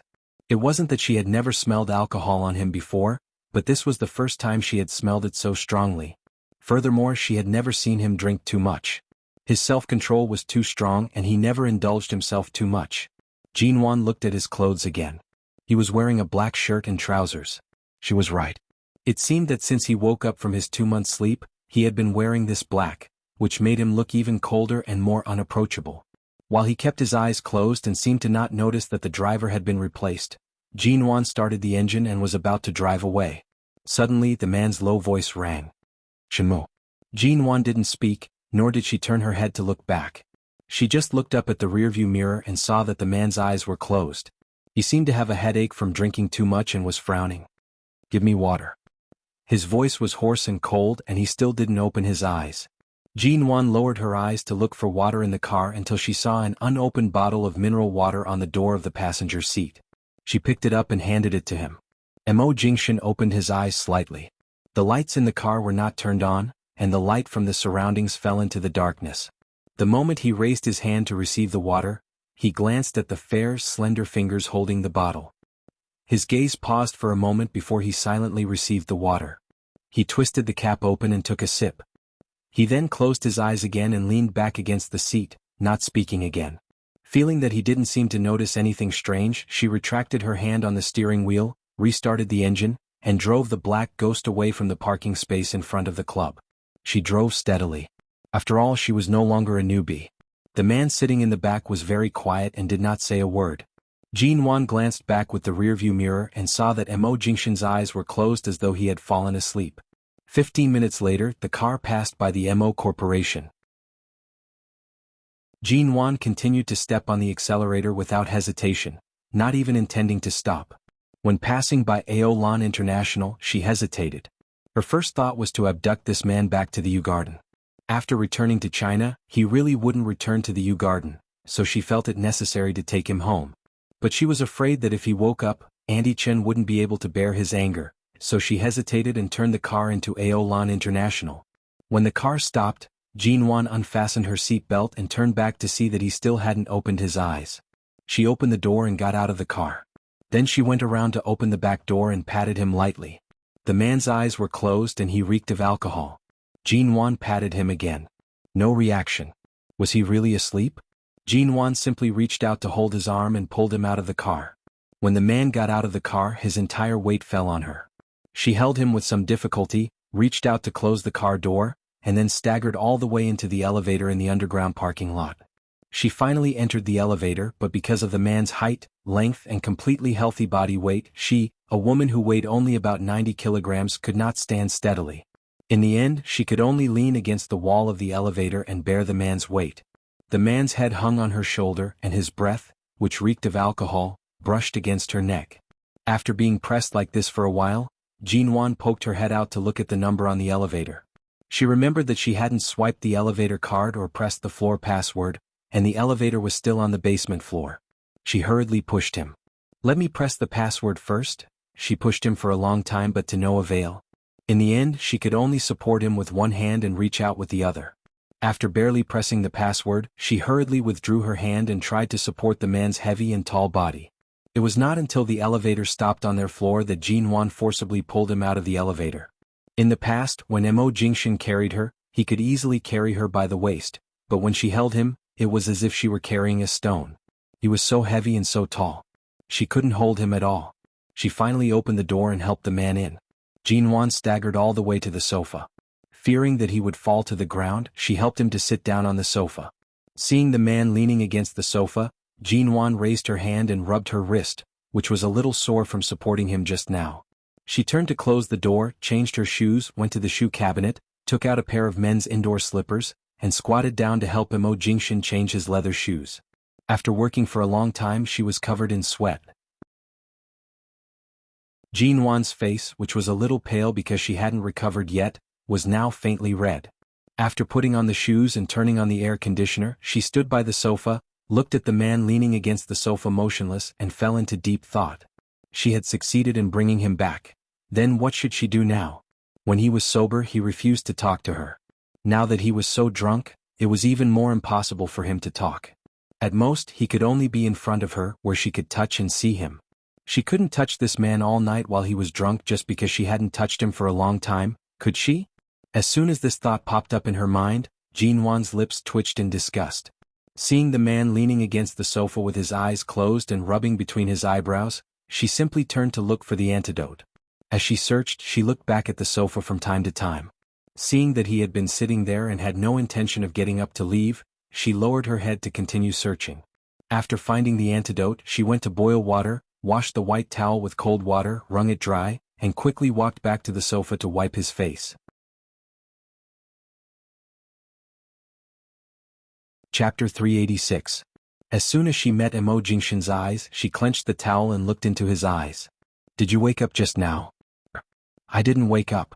What are you going to do to me after you brought me back?" The man's eyes were deep and quiet. "Or do you think you can solve any problem by bringing me back like this?" Of course, Jinwan understood that nothing could be solved. It was as if time had passed and the circumstances had changed. When she faced him, she couldn't feel hot at all. Instead, she felt cold all over.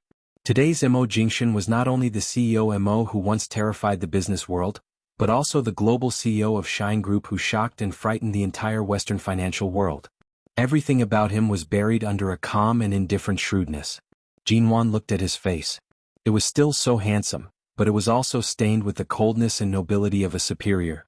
It was a face that she missed very much, but when she looked at it, she instinctively felt a chill in her heart. For this man, in addition to missing him, she felt more like a stranger. He was clearly drunk, but his eyes were cold and sharp, like a cold knife cutting her flesh. Jinwan thought for a while and then asked, "When did you wake up? Or were you not drunk at all?" The man sat on the sofa and didn't intend to get up, or maybe he was a little drunk and didn't intend to get up. He just looked at her and smiled, but his smile made her feel cold. He said slowly, "If I wasn't drunk, how could I allow you to sit in the driver's seat? It's very simple that I drove you back." Shenmu said his girlfriend had a stomachache, which can be serious or minor. He was in a hurry to go back, so he gave me the key. Jinwan said calmly, "I happened to be in that club and happened to not drink, so I drove you back." Imo Jingshin smiled, but his smile didn't reach his eyes. It seemed that he had seen through her purpose at a glance. His eyes were too cold and sharp.